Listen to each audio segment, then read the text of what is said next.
Next episode 22 एक पूर्वी क्षेत्र ने फिर आत्मसमर्पण किया।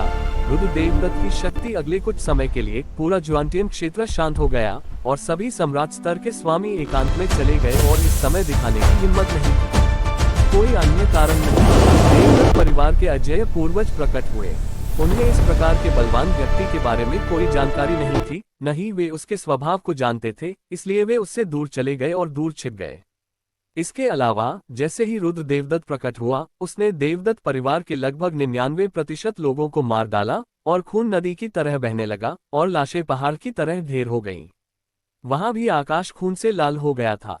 ऐसे खूनी तरीकों ने उन्हें तुरंत कांपने पर मजबूर कर दिया। मूलतः कुछ अंधेरे में छिपी ताकतें थीं। सु परिवार के बिखराव को देखकर वे पूर्वी क्षेत्र के लिए प्रतिस्पर्धा करने का अवसर ढूंढने के लिए तैयार थे, लेकिन ये स्थिति देखकर उन्होंने तुरंत यह विचार त्याग दिया। यद्यपि हाल के वर्षों में देवदत्त परिवार में काफी गिरावट आई है, लेकिन यह निर्विवाद है कि पूर्वी क्षेत्र हमेशा सबसे शक्तिशाली क्षेत्र रहा है।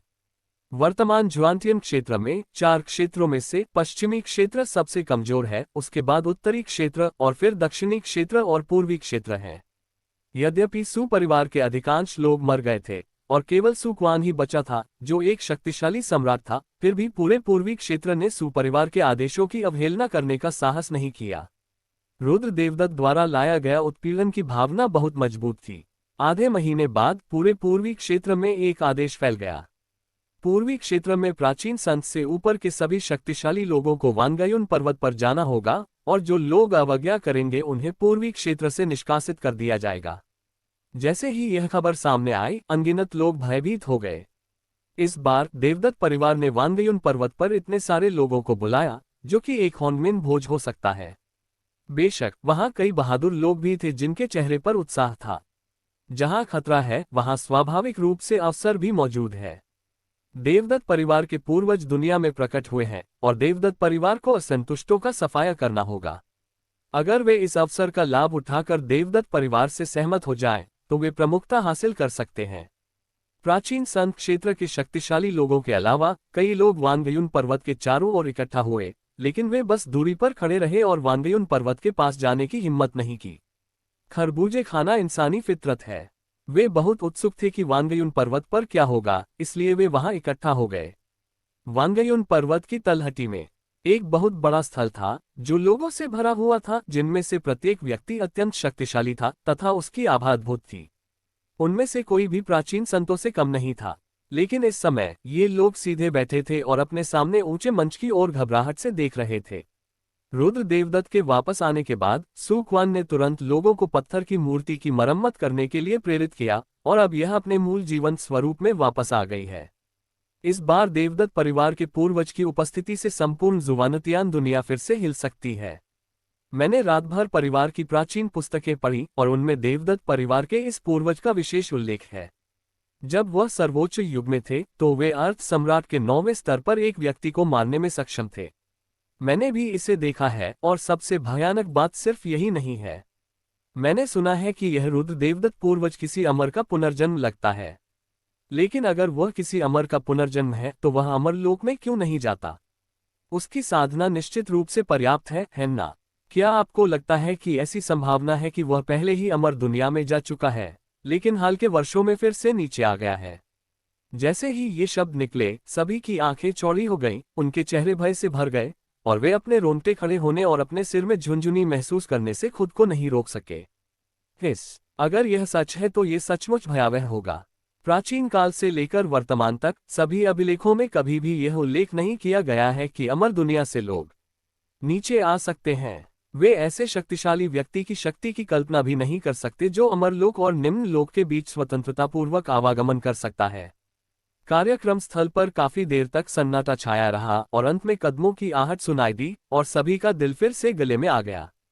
मैंने एक युवक को सामने चलते देखा। उसके हाथ पीठ के पीछे थे, उसकी अभिव्यक्ति उदासीनता से भरी थी और उसकी आभा बहुत सादी थी, जिससे लोगों को कमजोरी का एहसास हो रहा था।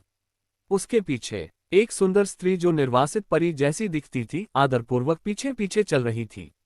उसकी आभा रुद्र देवदत्त से पूरी तरह से अलग थी, भयानक उत्पीड़न से भरी हुई, जिसने लगभग सभी उपस्थित लोगों को हृदयाघात की स्थिति में पहुंचा दिया। महान सम्राट। उस महिला से उन्हें महान सम्राट की साधना का एहसास हुआ। लेकिन यह उत्पीड़न महान सम्राट की पहुंच से बहुत दूर था। पूर्वी क्षेत्र में केवल देवदत्त परिवार ही ऐसा नहीं है जिसके पास 9 रैंक महान सम्राट है। जब इस 9 रैंक महान सम्राट ने रोक्सी को देखा तो उसका पूरा चेहरा भय से भर गया, ठीक वैसे ही जैसे एक चूहा बिल्ली को देखकर डर जाता है। कितना भयानक आभामंडल है! क्या यही सर्वोच्च युग में देवदत्त परिवार की शक्ति है? उसकी शक्ल देखकर तो लगता है कि वह नौकरानी ही है ना? अफवाहों के अनुसार यह महिला पूर्वज रुद्र देवदत्त की दासी होनी चाहिए। उसका नाम रोक्सी है और वह पूर्वज रुद्र देवदत्त का अनुसरण करने वाले पहले लोगों में से एक है। एक नौकरानी बहुत डरावनी होती है। मैं पहले से ही कल्पना कर सकता हूं कि सुप्रीम युग में देवदत्त परिवार कितना शक्तिशाली था। अंधेरे में आवाज लगातार बजती रही। हालांकि वे ऊपर से बोलने की हिम्मत नहीं कर पाए, फिर भी उन्होंने अकेले में आवाज पहुंचाने की हिम्मत की। उनका स्वर सदमे से भरा था और वे होश में नहीं आ सके। कई लोग थोड़े असहज थे, उन्हें डर था कि रुद्र देवदत्त लोगों को मार देगा और पूर्वी क्षेत्र की ताकत को कमजोर कर देगा। वर्तमान देवदत्त परिवार बहुत कमजोर है और पूर्वी क्षेत्र को बिल्कुल भी नियंत्रित नहीं कर सकता। प्रतिष्ठा स्थापित करने के लिए लोगों के एक समूह को मारना स्पष्ट रूप से एक बहुत ही सही विकल्प है। रुद्र देवदत्त के बैठते ही उसने चारों ओर देखा और उसकी विशाल समुद्र सी चेतना बाहर निकल आई। किसी ने भी विरोध करने की हिम्मत नहीं की और केवल रुद्र देवदत्त को ही देखने दिया।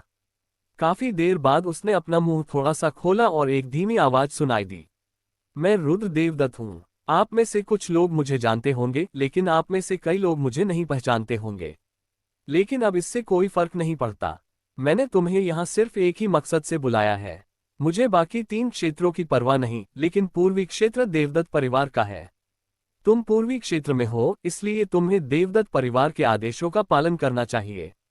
रुद्र देवदत्त की आवाज सपाट थी, लेकिन उस पर कोई सवाल नहीं उठाया जा सकता था। उनके बोलने के बाद किसी ने तुरंत मुस्कुराते हुए कहा, हम निश्चित रूप से देवदत्त परिवार और क्षेत्र के स्वामी का सम्मान करेंगे। क्षेत्र के स्वामी? रुद्र देवदत्त यह उपाधि सुनकर थोड़ा चौंका। उसने कई सालों से किसी को उसे इस नाम से पुकारते नहीं सुना था। संपूर्ण जुवानतियान राज्य में केवल उसे ही इस क्षेत्र का स्वामी कहा जा सकता था। हम निश्चित रूप से देवदत्त परिवार और क्षेत्र के स्वामी का सम्मान करेंगे। जब अन्य लोगों ने ये दृश्य देखा तो वे भी स्वाभाविक रूप से ऐसा ही करने लगे और जोर जोर से चिल्लाने लगे। ये दृश्य देखकर सुकवान मन ही मन चौंक गया। देवदत्त परिवार के टूटने से पहले वे इतनी शक्तिशाली ताकत हासिल नहीं कर सकते थे, लेकिन पूर्वज रुद्र देवदत्त ने सिर्फ एक व्यक्ति के साथ ऐसा किया। जैसे ही चिल्लाहट गूंजी, ज्वांटियन क्षेत्र में हर जगह एक भयानक माहौल छा गया। ये आभाएं साधकों की आभाओं से भिन्न होती हैं, लेकिन ये अत्यंत शक्तिशाली होती हैं। चरम सम्राट हथियार पुनर्जीवित हो गए हैं। चरम सम्राट हथियार अभी भी वर्तमान जुवानटियन क्षेत्र में प्रमुख बलों के खजाने हैं, लेकिन अब ये चरम सम्राट हथियार पुनर्जीवित होने लगे हैं और तेजी से वांगयुन पर्वत की ओर इकट्ठा हो गए हैं। थोड़ी देर बाद 10 से अधिक भयानक प्रेत वहां खड़े हो गए, जिन्होंने आकाश और सूर्य को ढक लिया, और उनकी आभा अत्यंत भयानक थी। वे क्या कर रहे हैं? कार्यक्रम स्थल पर कुछ लोग इन शाही सैनिकों को संदेह की दृष्टि से देख रहे थे। टोनलिंग कुलपति, ये देवदत्त परिवार का पूर्वज है, कोई दुश्मन नहीं, कृपया निश्चिंत रहें। टोनलिंग पवित्र भूमि का स्वामी घबराया हुआ लग रहा था। हालांकि उसे स्थिति समझ में नहीं आ रही थी, लेकिन उसके अपने चरम सम्राट अस्त्र की आत्मा अचानक प्रकट हुई, और वह इतनी शक्तिशाली थी कि मुझे डर है कि वह यहाँ मुसीबत खड़ी करने आई थी। रुद्र देवदत्त कौन है? वह सर्वोच्च युग का रचयिता है। क्या उसे अपमानित करने के लिए मृत्यु की कामना करना वैसा ही नहीं है?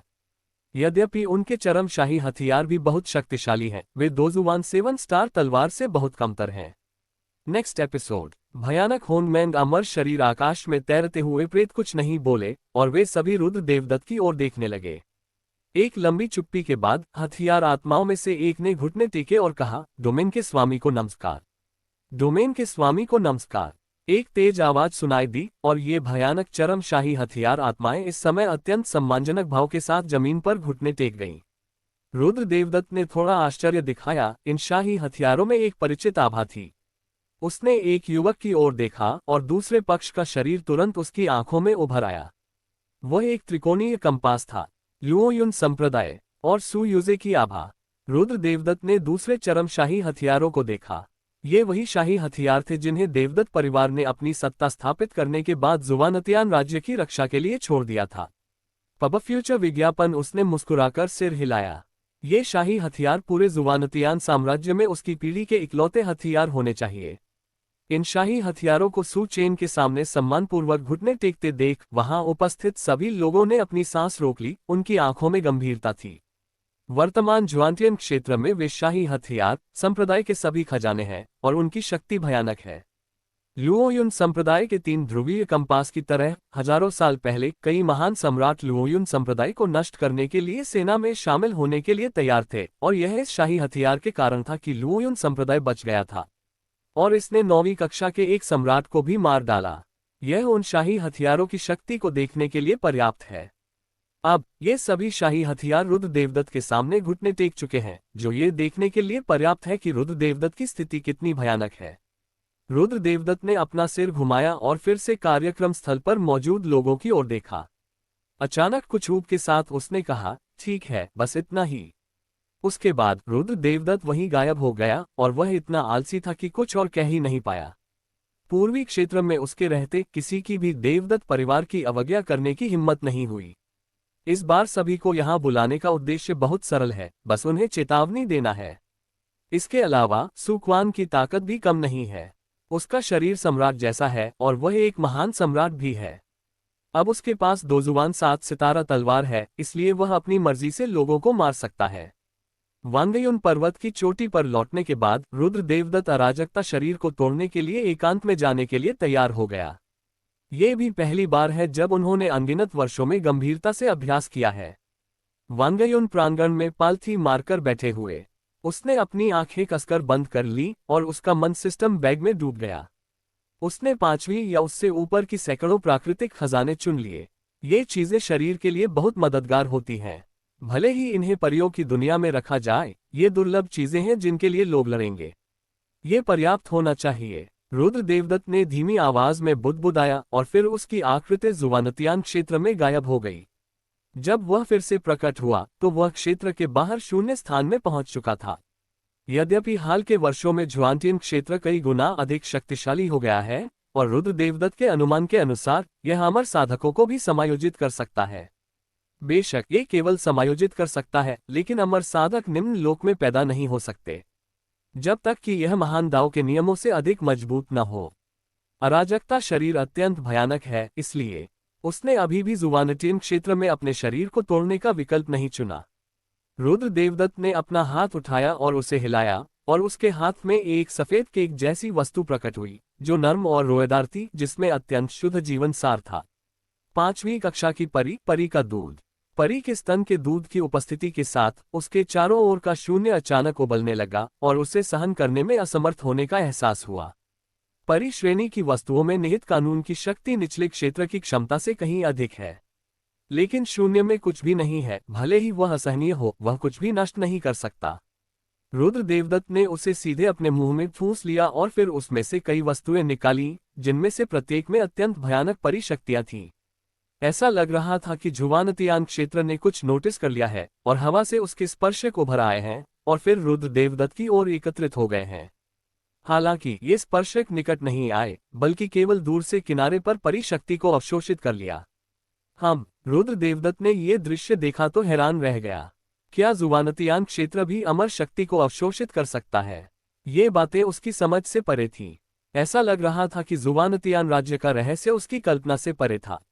जल्द ही उसे होश आ गया और उसने ज्वांटियन क्षेत्र को नजरअंदाज कर दिया। रुद्र देवदत्त ने इन अमर स्तर के खजानों को आत्मसात करना शुरू कर दिया। अपार अमर शक्ति उसके शरीर में प्रवाहित होती रही, लेकिन उसका शरीर एक अथाह गड्ढे जैसा था। जैसे जैसे वह अधिकाधिक अमर खजानों को ग्रहण करता गया, उसने ये भी महसूस किया कि उसका शरीर अधिक शक्तिशाली होने लगा है। लगभग हर बार जब वह 10 अमर स्तर के खजानों को पूरी तरह से अवशोषित कर लेता था, तो रुद्र देवदत्त महसूस कर सकता था कि उसका हॉन्गमैन अमर शरीर लगभग 20% मजबूत हो गया था। हालांकि ऐसा लग रहा था कि हांगमैंग अमर शरीर से अभी भी दूरी थी। रुद्र देवदत्त ठंडी हवा में सांस लेने से खुद को रोक नहीं पाए। इस नजरिए से हांगमैंग अमर शरीर की शक्ति थोड़ी अकल्पनीय लग रही थी। जल्द ही उसने 100 अमर स्तर के खजानों को निगल लिया और हांगमैंग अमर शरीर में भी परिवर्तन हुआ। उसकी आंखें बैंगनी हो गईं और उसका शरीर बैंगनी हवा से घिरा हुआ था। उसका शरीर लगभग 3 गुना बढ़ गया। इस समय रुद्र देवदत्त एक अराजक देवता और दानव की तरह था। रुद्र देवदत्त ने अपना सिर थोड़ा नीचे किया और अपनी त्वचा पर बैंगनी रक्त वाहिकाओं को देखा। पर्याप्त नहीं। हालांकि होंगमेंग अमर शरीर को बड़ी सफलता मिली थी, फिर भी यह होंगमेंग अमर शरीर तक नहीं पहुंच पाया था। रुद्र देवदत्त ने फिर से 200 अमर स्तर के खजाने निकाले। जैसे जैसे हर खजाना रुद्र देवदत्त के हाथों में समाता गया, उससे आने वाला दमनकारी एहसास और भी भयानक होता गया और उसका शरीर लगातार फैलने लगा। शुरुआती दिखावट की तुलना में ये कम से कम 30 गुना बड़ा हो गया था। अब रुद्र देवदत्त एक छोटे पहाड़ की तरह था और दमनकारी भावना बेहद भयानक थी। विशेषकर उसकी अजीब बैंगनी आंखें, जिन्हें देखकर लोग भय से कांप उठते थे, तथा उसकी सांसें अत्यंत भयावह होती थीं। उसकी हृदय की धड़कन भारी ढोल की तरह थी, जो शून्य में गूंज रही थी, लहरें पैदा कर रही थी। जैसे जैसे होंगमेंग अमर शरीर बड़ा होता गया, उसके मन में और भी अजीब सांसें आने लगीं। प्रतिभा कौशल, भगवान और दानव शरीर। भगवान और दानव शरीर। रुद्र देवदत्त ने सारी जानकारी ध्यान से सुनी और जल्द ही उसने अपनी आंखें फिर से खोली। उसका चेहरा आश्चर्य से भरा हुआ था। उसका मन हिल गया। क्षण भर में ही एक अत्यंत भयानक श्वास फैलने लगी और उसका शरीर तब तक फैलता रहा जब तक वह 100 फुट का विशालकाय नहीं हो गया। उसकी बाईं आंख पूरी तरह से सफेद थी और उसकी दाहिनी आंख स्याही की तरह काली थी, और पवित्रता और बुराई की सांस ने उसे घेर लिया था। इस समय उसके शरीर से निकलने वाली सांसें एकदम सुन्न हो गई थीं। रुद्र देवदत्त की आंखें सिकुड़ गईं और उसने अपना हाथ उठाया और उसे बाहर निकाल दिया। टकराना। शून्य में हलचल मच गई और भयानक ध्वनि उत्पन्न हुई। यहां तक कि ज्वांटियन क्षेत्र के लोगों ने भी धीमी आवाज सुनी, मानो कोई उनके सिर पर चोट मार रहा हो। क्या हुआ? कुछ लोगों ने ऊपर देखा, उनके चेहरे भयभीत थे। दायरे से बाहर रुद्र देवदत्त का शरीर तुरंत गायब हो गया और वह बहुत तेज गति से दूर चला गया। हालांकि उसका शरीर बड़ा हो गया था, लेकिन इससे उसकी गति पर कोई असर नहीं पड़ा, बल्कि वह पहले से भी ज्यादा तेज हो गया। जुवानतियान क्षेत्र से बहुत दूर उसका चेहरा आश्चर्य से भरा हुआ था। बहुत डरावना। इस दिव्य और राक्षसी शरीर ने उसकी युद्ध शक्ति को बहुत बढ़ा दिया तथा उसके भौतिक शरीर और गति में कम से कम 10 गुना सुधार हुआ। तुम्हें पता है, ये 10 गुना है। ये पर्याप्त नहीं है, यह अभी भी पूरी तरह से परिवर्तित नहीं हुआ है। रुद्र देवदत्त की दिल की धड़कन तेज हो गई और वह खुशी से भर गया। होंगमेंग अमर शरीर का आतंक उसकी कल्पना से परे था। हालांकि अब वह महान सम्राट के चरम स्तर पर ही था, उसकी युद्ध शक्ति मूल होंगमेंग अमर शरीर से कहीं बढ़कर थी। सबसे महत्वपूर्ण बात यह है कि वह अभी तक पूरी तरह से अराजक शरीर में परिवर्तित नहीं हुआ है। खाते रहो। Next episode. जन्मजात कौशल। भयानक होंगमेंग अमर शरीर। शून्य में एक लंबा और भयानक देवता और दानव खड़े थे। उनका पूरा शरीर बैंगनी ऊर्जा से भरा हुआ था, जो स्वर्ग और पृथ्वी को नष्ट कर सकती थी, मानो वे जीवन और मृत्यु के स्वामी हों। जैसे जैसे रुद्र देवदत्त द्वारा खाए गए अमर स्तर के स्वर्गीय पदार्थों और सांसारिक खजानों की संख्या बढ़ती गई, उसकी शक्ति और अधिक भयानक होती गई। यद्यपि अमर स्तर के खजाने विशेष रूप से दुर्लभ नहीं हैं, फिर भी ये खजाने शरीर के लिए बहुत उपयोगी हैं। कुछ विशेष कारणों से, भले ही वे अमर स्तर के प्रथम स्तर पर ही क्यों न हो, अमर जगत में अत्यंत दुर्लभ हैं। लेकिन रुद्र देवदत्त के पास इस तरह के बहुत सारे खजाने थे और उसने थोड़े समय में 500 प्रकार के खजाने खा लिए।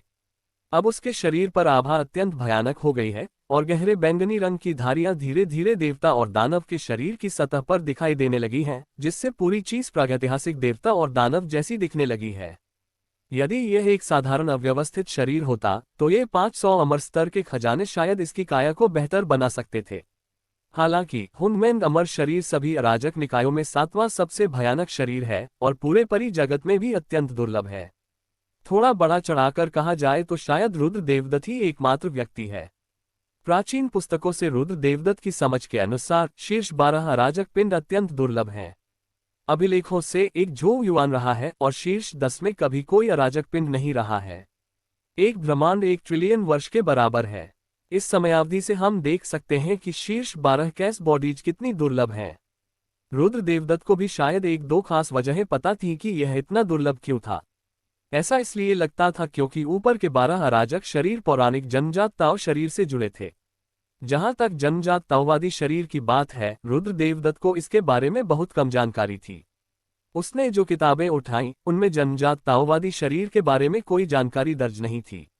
अधिक से अधिक इसमें उल्लेख तो था, लेकिन कोई जानकारी नहीं थी। रुद्र देवदत्त ने 1000 प्रकार की अमर स्तर की स्वर्गीय सामग्रियों और सांसारिक खजानों को खा लेने के बाद उसके शरीर से गड़गड़ाहट की आवाज आने लगी, और यह आवाज तेज और तेज होती गई, जैसे काले बादलों में गड़गड़ाहट, सुस्त और भारी। बूम! अचानक एक बहुत बड़ा शोर हुआ और भयानक शक्ति चारों दिशाओं में फैल गई।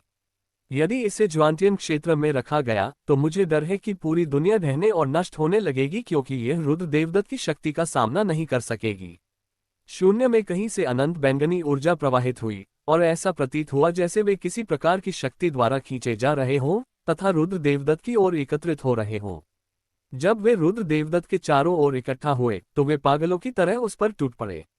जैसे ही बैंगनी ऊर्जा उसके शरीर में प्रवेश करती, रुद्र देवदत्त के शरीर पर आभा अधिक से अधिक भयावह हो जाती, और बैंगनी ऊर्जा का एक हिस्सा रुद्र देवदत्त के हाथ की ओर इकट्ठा होने लगता, जो धीरे धीरे एक कुल्हाड़ी के आकार में संघनित हो जाता। यह महान मार्ग का आशीर्वाद है। जैसे ही यह विचार मन में आया, रुद्र देवदत्त को अचानक अपने सिर पर थोड़ा सुन्नपन महसूस हुआ। एक अत्यंत भयावह विचार उसके मन में आया और उसे घूरने लगा। एवेन्यू। इस समय रुद्र देवदत्त का पूरा शरीर तनावग्रस्त था। उसे समझ नहीं आ रहा था कि दाव का ध्यान आकर्षित करना अच्छा है या बुरा, इसलिए उसने अपने हाथ के पीछे छोटे जुक्सियन तलवार के स्वरूप को ठीक करना शुरू कर दिया था। जब तक दाव उसके प्रति थोड़ा शत्रुतापूर्ण है, वह सीधे इसका आग्रह करेगा। लेकिन जल्द ही वह भयानक विचार गायब हो गया और वह अब उसे घूरकर नहीं देखती थी। रुद्र देवदत्त ने अचानक राहत की सांस ली। एवेन्यू। ये स्तर ऐसा नहीं है जिसे वह अभी तक हल कर सके। किसी कारण से महान सड़क की इच्छा के चले जाने के बाद उसकी ओर एकत्रित होने वाली बैंगनी ऊर्जा अचानक तेजी से बढ़ गई, और उसके हाथ में कुल्हाड़ी भी जल्दी से संघनित हो गई और आकार ले लिया। जल्द ही एक बैंगनी काले रंग की पहाड़ तोड़ने वाली कुल्हाड़ी घनीभूत होकर उसके हाथ में आकार ले ली। उसमें निहित शक्ति हिंसा और विनाश से भरी थी, जिससे लोग थोड़ा भयभीत हो गए। ये कुल्हाड़ी भी बहुत बड़ी है, जो रुद्र देवदत्त के वर्तमान 100 फुट लंबे देवता और दानव के शरीर से मेल खाती है। रुद्र देवदत्त ने जब कुल्हाड़ी अपने हाथ में पकड़ी तो वह एक अराजक देवता और दानव जैसा दिखने लगा, जो बेहद भयानक था। उसकी आंखें चमक उठीं और वह अपने हाथ में पकड़ी कुल्हाड़ी को गंभीरता से देखने लगा। ये वास्तव में एक सहयोगी हथियार है। साथी हथियार आमतौर पर केवल उन्हीं लोगों के लिए उपलब्ध होते हैं जो स्वर्ग को पूरी तरह से चुनौती देते हैं। उदाहरण के लिए जियाओयान की स्वर्गीय अग्नि की शक्ति, हालांकि हथियार के रूप में नहीं, वास्तव में वैसी ही है। साथी हथियारों का सबसे बड़ा लाभ यह है कि वे आपके अंगों की तरह मालिक के साथ बढ़ सकते हैं। अच्छा है। रुद्र देवदत्त बहुत खुश और स्पष्टतः बहुत आश्चर्यचकित दिख रहे थे। तुम अराजकता और शून्यता में पैदा हुए थे। अब से तुम्हें हुनयुवान एक्स कहा जाएगा। बोलना समाप्त करने के बाद हुनयुवान एक्स थोड़ा कांप गया, मानो रुद्र देवदत्त को जवाब दे रहा हो। रुद्र देवदत्त मुस्कुराया और एक विचार के साथ उसके हाथ में हुनयुवान कुल्हाड़ी गायब हो गई। फिर उसने अपनी आंखें बंद कर ली और बैंगनी ऊर्जा को अपने पूरे शरीर में प्रवाहित करने का निर्देश दिया।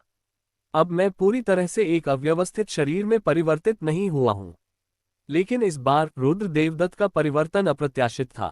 कैस बॉडी की ताकत वास्तव में होंगमेंग अमर बॉडी की तुलना में बहुत अधिक भयानक है। अब तो शुद्ध शारीरिक शक्ति भी पिछले होंगमेंग अमर शरीर से लगभग 5 गुना ज्यादा है। तुम्हें पता होना चाहिए कि यह वही लोक है। होंगमेंग अमर शरीर पहले से ही अत्यंत शक्तिशाली है, लेकिन ये होंगमेंग अमर शरीर 5 गुना अधिक शक्तिशाली है, जो अत्यंत भयानक है।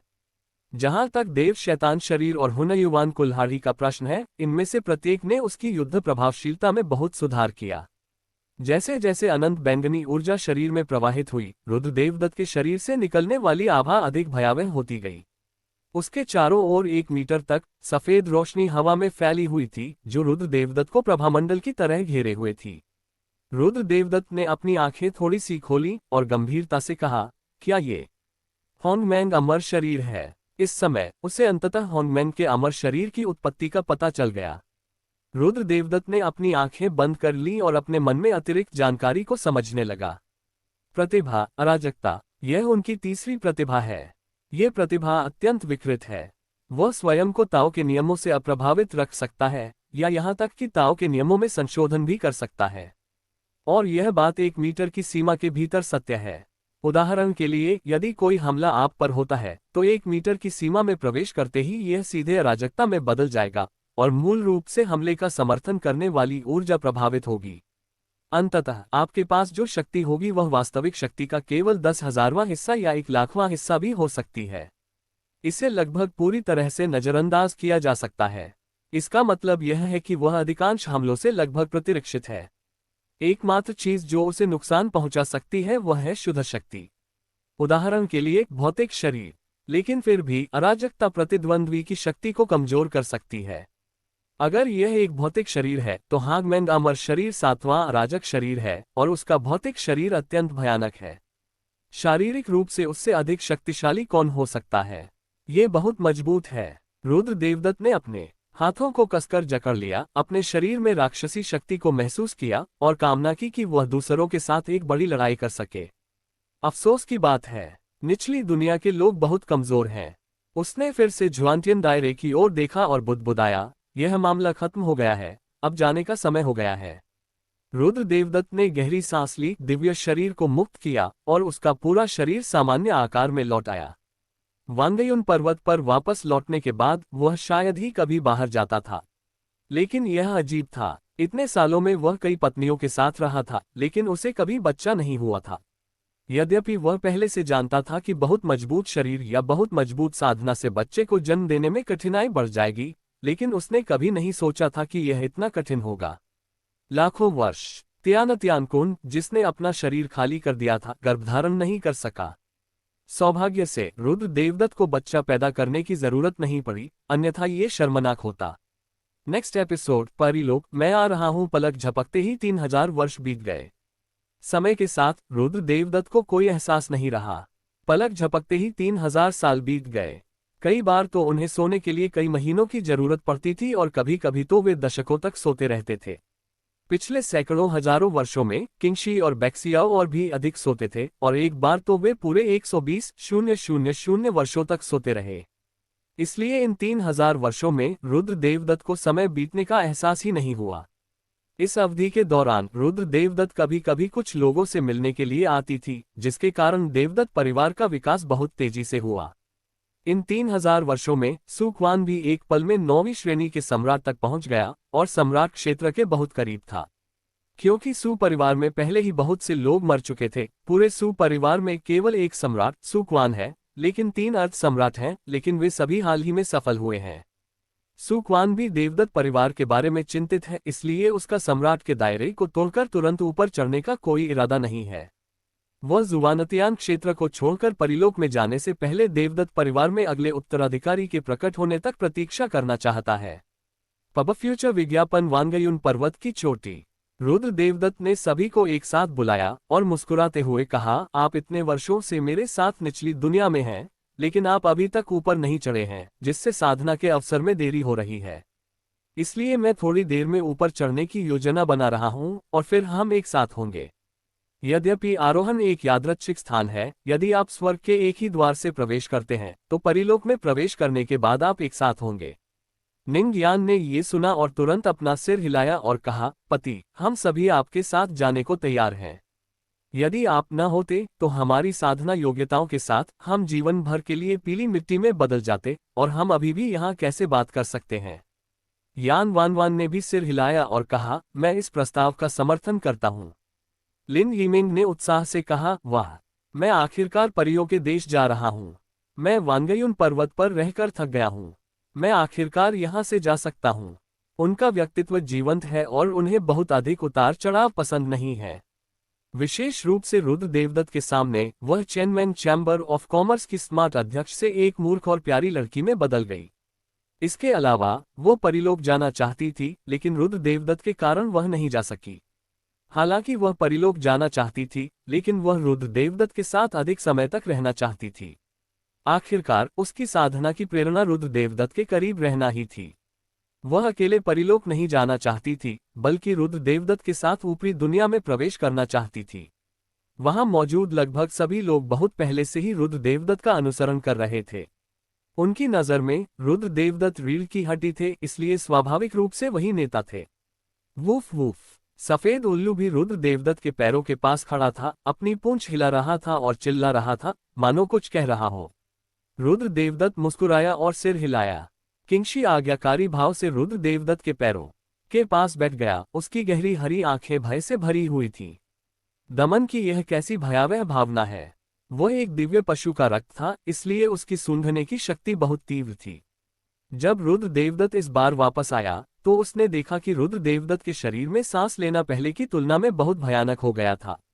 यहाँ तक कि उसकी दिव्य पशु वंशावली भी कांप रही थी और हर कोशिका रुद्र देवदत्त के सामने समर्पण कर रही थी, मानो उसने किसी प्राकृतिक शत्रु का सामना किया हो।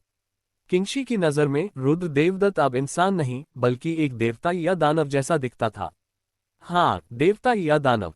जंगल की इस भयावह आभा ने उसे ऐसा महसूस कराया मानो वह किसी भयानक विशालकाय जानवर का सामना कर रहा हो। जल्द ही किंशी की आंखें सामान्य हो गईं। कोई बात नहीं, मैं तो बस एक कुत्ता हूँ। रुद्र देवदत्त की ताकत जितनी मजबूत होती गई वह उतना ही अधिक सुरक्षित महसूस करता गया। दूसरे लोगों की तुलना में वह ज्यादा जानता था क्योंकि वह एक दिव्य पशु का वंश था। अपनी ताकत बढ़ाने के बाद उसे कई विरासत में मिली यादें भी मिलीं। इसलिए वह जानता था कि उसका स्वामी कितना भयानक था। यदि वह परीलोक में भी चला गया तो भी उसका अस्तित्व निश्चित रूप से अत्यंत भयावह होगा। नहीं, मुझे लगता है कि मैं एक ड्रैगन हूँ, है ना? डिंग, साइन इन सफल रहा। अमर रैंक की 9वीं कक्षा की जिक्सियाओ तलवार तकनीक प्राप्त करने पर बधाई। डिंग, साइन इन सफल रहा। 3.3 बिलियन अमर क्रिस्टल प्राप्त करने पर बधाई। डिंग, साइन इन सफल रहा। 7.15 मिलियन वर्ष की साधना प्राप्त करने के लिए बधाई। डिंग, साइन इन सफल रहा। अमर रैंक के 9वीं कक्षा के 5 तत्व त्यागन फल प्राप्त करने पर बधाई। रुद्र देवदत्त के दिमाग में साइन इन की आवाजें गूंज रही थीं। 3000 वर्ष पलक झपकते ही बीत गए। वांग्युन पर्वत। देवदत्त परिवार। पूर्वज को नमस्कार। सुकवान ने देवदत्त परिवार के सदस्यों के एक समूह को परिवार के मुखिया रुद्र देवदत्त के सामने अत्यंत सम्मानपूर्ण दृष्टि से घुटने टेकने के लिए प्रेरित किया। रुद्र देवदत्त ने हल्के से सिर हिलाया। मैं जल्द ही जुवानतियान क्षेत्र छोड़ दूंगा और देवदत्त परिवार भविष्य में आप पर निर्भर रहेगा। पूर्वज जा रहे हैं। सुकवान हैरान रह गया। हालांकि रुद्र देवदत्त हाल के वर्षों में कम ही दिखाई दिया था, लेकिन वह जानता था कि पूर्वज वांग्युन पर्वत पर थे, इसलिए वह बहुत स्थिर और सुरक्षित महसूस कर रहा था। लेकिन जब उसने ये समाचार सुना कि पूर्वज जा रहे हैं, तो वह थोड़ा खाली और बहुत चिंतित महसूस करने से खुद को नहीं रोक सका। यद्यपि वह देवदत्त परिवार का मुखिया था, लेकिन रुद्र देवदत्त के सामने वह सिर्फ एक युवा पीढ़ी था, एक बच्चे से अलग नहीं। कोई भी बच्चा जिसने अपने माता पिता को खो दिया है असुरक्षित महसूस करेगा क्योंकि उसका सबसे मजबूत सहारा भी चला गया है। रुद्र देवदत्त की आवाज आती रही और उन्होंने शांति से कहा, जुवानतियान क्षेत्र देवदत्त परिवार का मूल है। मैं नहीं चाहता कि पिछली देवदत्त परिवार की घटना फिर से हो, इसलिए जब आप भविष्य में लोगों को काम पर रखें तो अच्छे चरित्र वाले लोगों को चुनने की कोशिश करें, और यही बात देवदत्त परिवार के बच्चों के प्रशिक्षण पर भी लागू होती है। मैं अब जा रहा हूं और मुझे डर है कि मैं भविष्य में लंबे समय तक वापस नहीं आ पाऊंगा। मैं नहीं चाहता कि जब वे जुवानतियान क्षेत्र में वापस लौटे तो देवदत्त परिवार का अस्तित्व समाप्त हो जाए। सुकवान को रुद्र देवदत्त की बातें सुनकर गहरा सदमा लगा। परिलोक तक जाने के बाद आप नीचे कैसे आ सकते हैं? वह हैरान रह गया और देवदत्त परिवार के अन्य लोग भी बेहद हैरान थे। क्या ये हो सकता है कि पिछली अफवाह सच थी? पूर्वज वास्तव में बहुत समय पहले जुआनटियन क्षेत्र छोड़ चुके थे, लेकिन देवदत्त परिवार के साथ कुछ घटित होने के बाद ही वापस आए। सुकवान ने पूछने की हिम्मत नहीं की। उसने सम्मानपूर्वक कहा, कृपया आश्वस्त रहें, देवदत्त परिवार के साथ ऐसी घटना दोबारा कभी नहीं घटेगी। ये जानकर कि पूर्वज वापस आ सकते हैं, उन्हें बहुत अधिक राहत महसूस हुई। रुद्र देवदत्त ने चुपचाप सिर हिलाया, फिर हाथ उठाकर हाथ हिलाया और एक काली कठपुतली उसके सामने प्रकट हुई। उसने सिर पर एक सफेद मुखौटा पहना हुआ था और एक हड्डियां कंपा देने वाली सांस छोड़ी। ये गॉड ईटर की कठपुतली है। हालांकि यह केवल महान सम्राट स्तर का है, यह विशेष सामग्रियों से बना है और इसमें कमजोर अमर प्राणियों को मारने की शक्ति है। ये देवदत्त परिवार की रक्षा करेगा और उसके साथ 10 आध्यात्मिक चेतनाएं जुड़ी हुई हैं। अगर कोई ऐसी चीज है जिसका समाधान नहीं हो सकता तो आप मुझे जगा सकते हैं और मैं उस समय उसका समाधान कर दूंगा। देवदत्त परिवार उसका परिवार है। रुद्र देवदत्त स्वाभाविक रूप से नहीं चाहता कि जुवानतियान क्षेत्र छोड़ने के बाद उन्हें पहले जैसा अनुभव हो। रुद्र देवदत्त की बातें सुनकर सुकवान और अन्य लोग चौंक गए। एक कठपुतली में सचमुच अमर प्राणियों को मारने की शक्ति होती है। क्या ये बहुत भयानक नहीं है? ये सोचकर कि रुद्र देवदत्त में अभी भी आध्यात्मिक चेतना है, सु क्वान को थोड़ी राहत मिली और वह ज्यादा सुरक्षित महसूस करने लगा। आखिरकार देवदत्त परिवार में अब सिर्फ वही एक शक्तिशाली व्यक्ति है और बाकी ताकतें बहुत साधारण हैं। यदि रुद्र देवदत्त न होती तो वह सचमुच डर जाता। 3 दिन बाद स्वर्ग का एक द्वार उभरा जो सामान्य स्वर्ग के द्वार से अलग नहीं था, जिसने तुरंत ज्वांटियन क्षेत्र का ध्यान आकर्षित किया। कौन ऊपर चढ़ने वाला है? मैंने हाल ही में किसी को महान सम्राट क्षेत्र को तोड़ते हुए नहीं देखा है। क्या ये पहले का महान सम्राट क्षेत्र विशेषज्ञ हो सकता है? रुद्र देवदत्त ने आकाश में द्वार की ओर देखा। उसने हाथ उठाकर उसे हिलाया। वांगयुन पर्वत की पूरी चोटी सीधे उसकी आस्तीन में समा गई। वह वांगयुन पर्वत पर रहने का आदी था, इसलिए वह इसे अपने साथ ले गया। रुद्र देवदत्त ने चेहरे पर मुस्कान के साथ कहा, अमरलोक, मैं आ रहा हूं। नेक्स्ट एपिसोड, अंतरिक्ष अशांति, कौन जुवानिटियन क्षेत्र को निशाना बना रहा है? रुद्र देवदत्त जोर से हंसा और फिर एक झटके में सभी को दूर ले जाकर स्वर्गीय द्वार में गायब हो गया। इससे पहले कि ज्वांटियन क्षेत्र के लोग देख पाते कि कौन ऊपर चढ़ा है, स्वर्गीय द्वार पहले ही बंद हो चुका था। स्वर्गीय द्वार में प्रवेश करने के बाद सभी की आंखें धुंधली हो गईं, मानो वे समय और स्थान के माध्यम से यात्रा कर रहे हों और उनके चारों ओर महान दाव की शक्ति अत्यंत प्रबल थी। निंगयान ने घबराहट में रुद्र देवदत्त की कलाई पकड़ ली। उसके सामने का दृश्य उसकी समझ से परे था, इसलिए निंगयान बेहद बेचैन थी। सौभाग्य से रुद्र देवदत्त को पकड़ने के बाद वह थोड़ा अधिक सहज महसूस करने लगी। रुद्र देवदत्त मुस्कुराया और कहा, चिंता मत करो, ये सिर्फ महान दाव के मार्गदर्शन के लिए एक विशेष अंतरिक्ष संरचना है, ये ठीक है। रुद्र देवदत्त की यह बात सुनकर सभी को थोड़ी राहत महसूस हुई। यान वानवान ने प्रसन्नतापूर्वक कहा, मुझे नहीं पता कि अमरलोक में सब लोग कैसे हैं। ये सुनकर रुद्र देवदत्त के चेहरे पर भी उत्सुकता झलकने लगी। उन्होंने लाखों सालों से एक दूसरे को नहीं देखा। उन्हें बहुत बदल जाना चाहिए था, है ना? पब फ्यूचर विज्ञापन और म्यू किंगलिंग, वह लड़की अब तलवार चलाने की उसकी मंशा के स्तर पर है। हालांकि वह नहीं जानता था कि देवदत्त परिवार अब कैसा है, लेकिन रुद्र देवदत्त जानता था कि किसी की मृत्यु नहीं हुई है। उन्होंने सु परिवार को एक दूसरे से संवाद करने के लिए जो खजाना दिया था, उसका एक और काम था उनकी जीवन स्थिति का पता लगाना। यद्यपि लाखों वर्ष लंबे थे, पर परिलोक में समयावधि बहुत लंबी नहीं थी। अमर साधकों का जीवन काल बहुत लंबा था तथा लाखों वर्ष जुवानतियान राज्य के हजारों वर्षों के बराबर थे, या यहाँ तक कि सैकड़ों वर्षों के बराबर भी। इस अंतरिक्ष संरचना में वे समय बीतने को महसूस नहीं कर सकते थे। केवल दैनिक साइन इन से रुद्र देवदत्त को पता चलता था कि कितना समय बीत चुका है। आधा महीना बीत चुका था। सामने का स्थान बढ़ने लगा और कई लोगों की दृष्टि सफेद रोशनी से भर गई, जिससे उनके लिए सीधे देखना मुश्किल हो गया। लेकिन कुछ ही क्षण बाद ऐसा लगा जैसे उन्हें किसी ने हाथ पकड़कर जबरदस्ती आगे की ओर खींच लिया हो। तभी अचानक चक्कर आने लगा। नहीं, रुद्र देवदत्त का चेहरा अचानक कांप उठा और उसने गंभीरता से कहा, मुझे कसकर पकड़ो, जाने मत दो।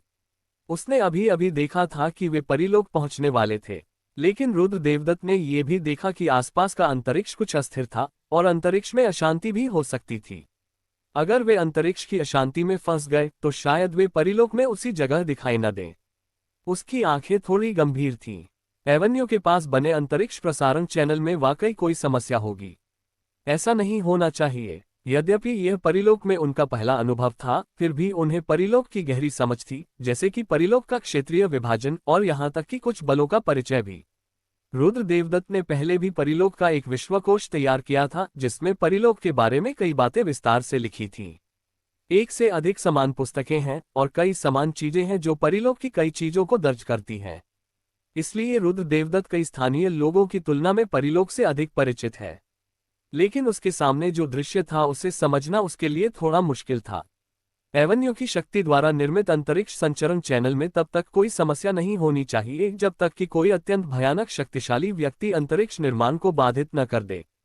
सिस्टर यीमिंग, आश्चर्य की चीख सुनाई दी और यान वानवान ने जल्दी से एक कदम उठाया और लिन यीमिंग को अपने पास पकड़ लिया, लेकिन उसने कुछ भी नहीं पकड़ा। लिन यीमिंग के पैरों के नीचे अंतरिक्ष में अशांति थी जो उसे लगातार नीचे खींच रही थी। वह अंतरिक्ष की अशांति में फंसने ही वाली थी, लेकिन रुद्र देवदत्त ने उसे पकड़ लिया और वापस खींच लिया। जैसे ही वह लिन यीमिंग को वापस खींचने वाला था, कई अत्यंत भयानक अंतरिक्ष ब्लेड उस पर टूट पड़े। Puff puff puff. Rudra Devdutt की बांह पर अचानक कई भयानक घाव उभर आए, जो इतने गहरे थे कि हड्डी तक दिखाई दे रही थी। रुद्र देवदत्त का शरीर बेहद भयानक था, फिर भी उसकी हालत ऐसी थी। अगर वह कोई साधारण इंसान होता तो उसका हाथ कब का कट गया होता। रुद्र देवदत्त ने भौहें चढ़ाईं और उसका घायल हाथ तुरंत पहले की तरह ठीक हो गया। उसने अंतरिक्ष की अशांति को देखा और उसकी आंखों में एक गहरी गंभीरता दिखाई दी। यह अंतरिक्षीय अशांति जरूर मानव निर्मित होगी। रुद्र देवदत्त ने देखा कि अभी अंतरिक्षीय अशांति में एक हल्का सा अंतरिक्षीय उतार चढ़ाव था, मानो कोई जानबूझकर उसे निर्देशित कर रहा हो। यदि आप इसमें फंस गए तो आप उस व्यक्ति द्वारा निर्देशित दिशा में जा सकते हैं। कौन है भाई? क्या परिलोक में कोई शक्तिशाली व्यक्ति निचली दुनिया में किसी की तलाश कर रहा है? लेकिन निचला क्षेत्र इतना कमजोर है, ये परी दुनिया के लोगों का ध्यान कैसे आकर्षित कर सकता है? ये सोचते हुए रुद्र देवदत्त की आंखें और अधिक गंभीर हो गईं। क्या ये हो सकता है जुवानटियन क्षेत्र? क्योंकि पहले दुष्ट स्वामी भी ऊपरी क्षेत्र से आया था और ये त्यानमिंग क्षेत्र और जियोमिंग दानव साम्राज्य था। उनमें निश्चित रूप से ऐसा करने की ताकत है। हालांकि वह निश्चित नहीं है कि क्या ये वास्तव में जुवानतियान क्षेत्र से संबंधित है। रुद्र देवदत्त इस दिशा में सोचने से खुद को रोक नहीं पाता है। ये स्थानिक अशांति लगभग सभी उन्नत साधकों को इसमें शामिल कर सकती है। ताई सच्चे अमर क्षेत्र के नीचे रुद्र देवदत्त के होंडमैन अमर शरीर को रोकना असंभव है। परी दुनिया में क्षेत्र हैं लाल धूल अमर, पृथ्वी अमर, स्वर्गीय अमर, ताई सच्चा अमर, महान जुवान अमर, डालुओ सच्चा अमर। यद्यपि रुद्र देवदत्त की वर्तमान साधना केवल महान सम्राट के चरम स्तर पर है, यदि आप उसके भौतिक शरीर को नुकसान पहुंचाना चाहते हैं तो आपके पास स्वर्गीय अमर क्षेत्र से ऊपर का साधना स्तर होना चाहिए। यह अराजकता शरीर का आतंक है। यदि एक अराजकता शरीर निम्न क्षेत्र में जन्म लेता है तो बिना साधना के भी केवल भौतिक शरीर पर निर्भर रहते हुए वह एकत्रित क्यू क्षेत्र में महान सम्राट को मार सकता है। रुद्र देवदत्त को चिंता होने लगी। अगर नौ पाताल दानव साम्राज्य सचमुच जुवानतियान क्षेत्र को निशाना बना रहा था तो देवदत्त परिवार के उन सदस्यों की स्थिति जो पहले स्वर्गारोहण कर चुके थे शायद आशावादी न रही होगी। हालांकि ये सोचकर कि उन्हें मौत का खतरा नहीं है, रुद्र देवदत्त को थोड़ा अधिक स्थिरता महसूस हुई। लेकिन फिर भी वह अभी भी थोड़ा अधिक चिंतित था और उसे जल्द से जल्द उन सभी को एक साथ इकट्ठा करना था। रुद्र देवदत्त के हस्तक्षेप से कुछ लोग अंतरिक्ष शांति से सुरक्षित रूप से गुजर गए। कुछ चमकदार रोशनियों के साथ दृष्टि धीरे धीरे सामान्य हो गई। उनके सामने का दृश्य देखकर लिन यिमिंग और अन्य लोग चकित हो गए। बहुत सुंदर। उनके सामने का दृश्य बिल्कुल उनकी कल्पना में दिखाई देने वाले परिलोक जैसा ही था, जिसमें सुंदर पहाड़ और नदियां, परी जैसी हवा और जमीन से उठते हुए ऊंचे पेड़ थे। ये दृश्य शांतिपूर्ण और शांतिपूर्ण था, जिससे लोगों को सहजता महसूस हुई। हर पहाड़ सुंदरता से भरा है और ऐसा लगता है जैसे वह कला का एक नमूना हो। सबसे महत्वपूर्ण बात यह है कि परिलोक में ऊर्जा बहुत प्रचुर है। इसकी तुलना में ज्वांतियन क्षेत्र अत्यंत बंजर प्रतीत होता है। क्या यह अमर लोक है? निंग यान की आंखें आश्चर्य और उम्मीद से भरी थीं। जुवानतियान क्षेत्र में हर कोई अमर क्षेत्र में प्रवेश करना चाहता था। अब वह एक छोटी और तुच्छ व्यक्ति भी अमर क्षेत्र में प्रवेश कर गई है। वह अभी भी बहुत उत्साहित थी। इस समय चारों ओर की अमर शक्ति एकत्रित होने लगी और फिर कई लोगों के शरीर में प्रवेश कर गई। विरोध मत करो, यह अमर शक्ति है जो तुम्हारे शरीर को रूपांतरित कर रही है। रुद्र देवदत्त ने यह देखा और धीरे से याद दिलाया। अमर लोक में प्रवेश करने वाला प्रत्येक व्यक्ति अमर शक्ति द्वारा रूपांतरित हो जाएगा और मूल आध्यात्मिक शक्ति पूरी तरह से अमर शक्ति द्वारा प्रतिस्थापित हो जाएगी। साथ ही महासम्राट के चरम लोक में पहुंचने वाले साधक स्वतः ही लाल धूल अमर की प्रारंभिक अवस्था बन जाएंगे। रुद्र देवदत्त के शब्दों को सुनने के बाद कई लोगों ने पूरी तरह से अपने आप को छोड़ दिया और अमर शक्ति को अपने शरीर में प्रवाहित होने दिया। अमर शक्ति के प्रवाह के साथ उनके शरीर में सांसें लगातार बढ़ने लगी और अधिक भयावह होती गईं। केवल कुछ दर्जन सांसों के बाद वे सफलतापूर्वक पृथ्वी के अमर क्षेत्र में प्रवेश कर गए। शरीर में आध्यात्मिक शक्ति भी पुनर्तः अमर शक्ति में परिवर्तित हो गई। Next episode. क्या ये व्यक्ति अभी अभी ऊपर चढ़ा है? क्या तुम मजाक कर रहे हो? निंग यान और अन्य लोग बहुत उत्साहित थे, लेकिन रुद्र देवदत्त बहुत शांत था। उसकी नजर में अमर लोक एक ज्यादा शक्तिशाली लोक से ज्यादा कुछ नहीं था। दरअसल यह जुवानतियन लोक से बिल्कुल अलग नहीं था। पलक झपकते ही उनके चारों ओर अत्यंत सघन आभा लंबे ड्रैगन की तरह पागलपन की हद तक एकत्रित होने लगी।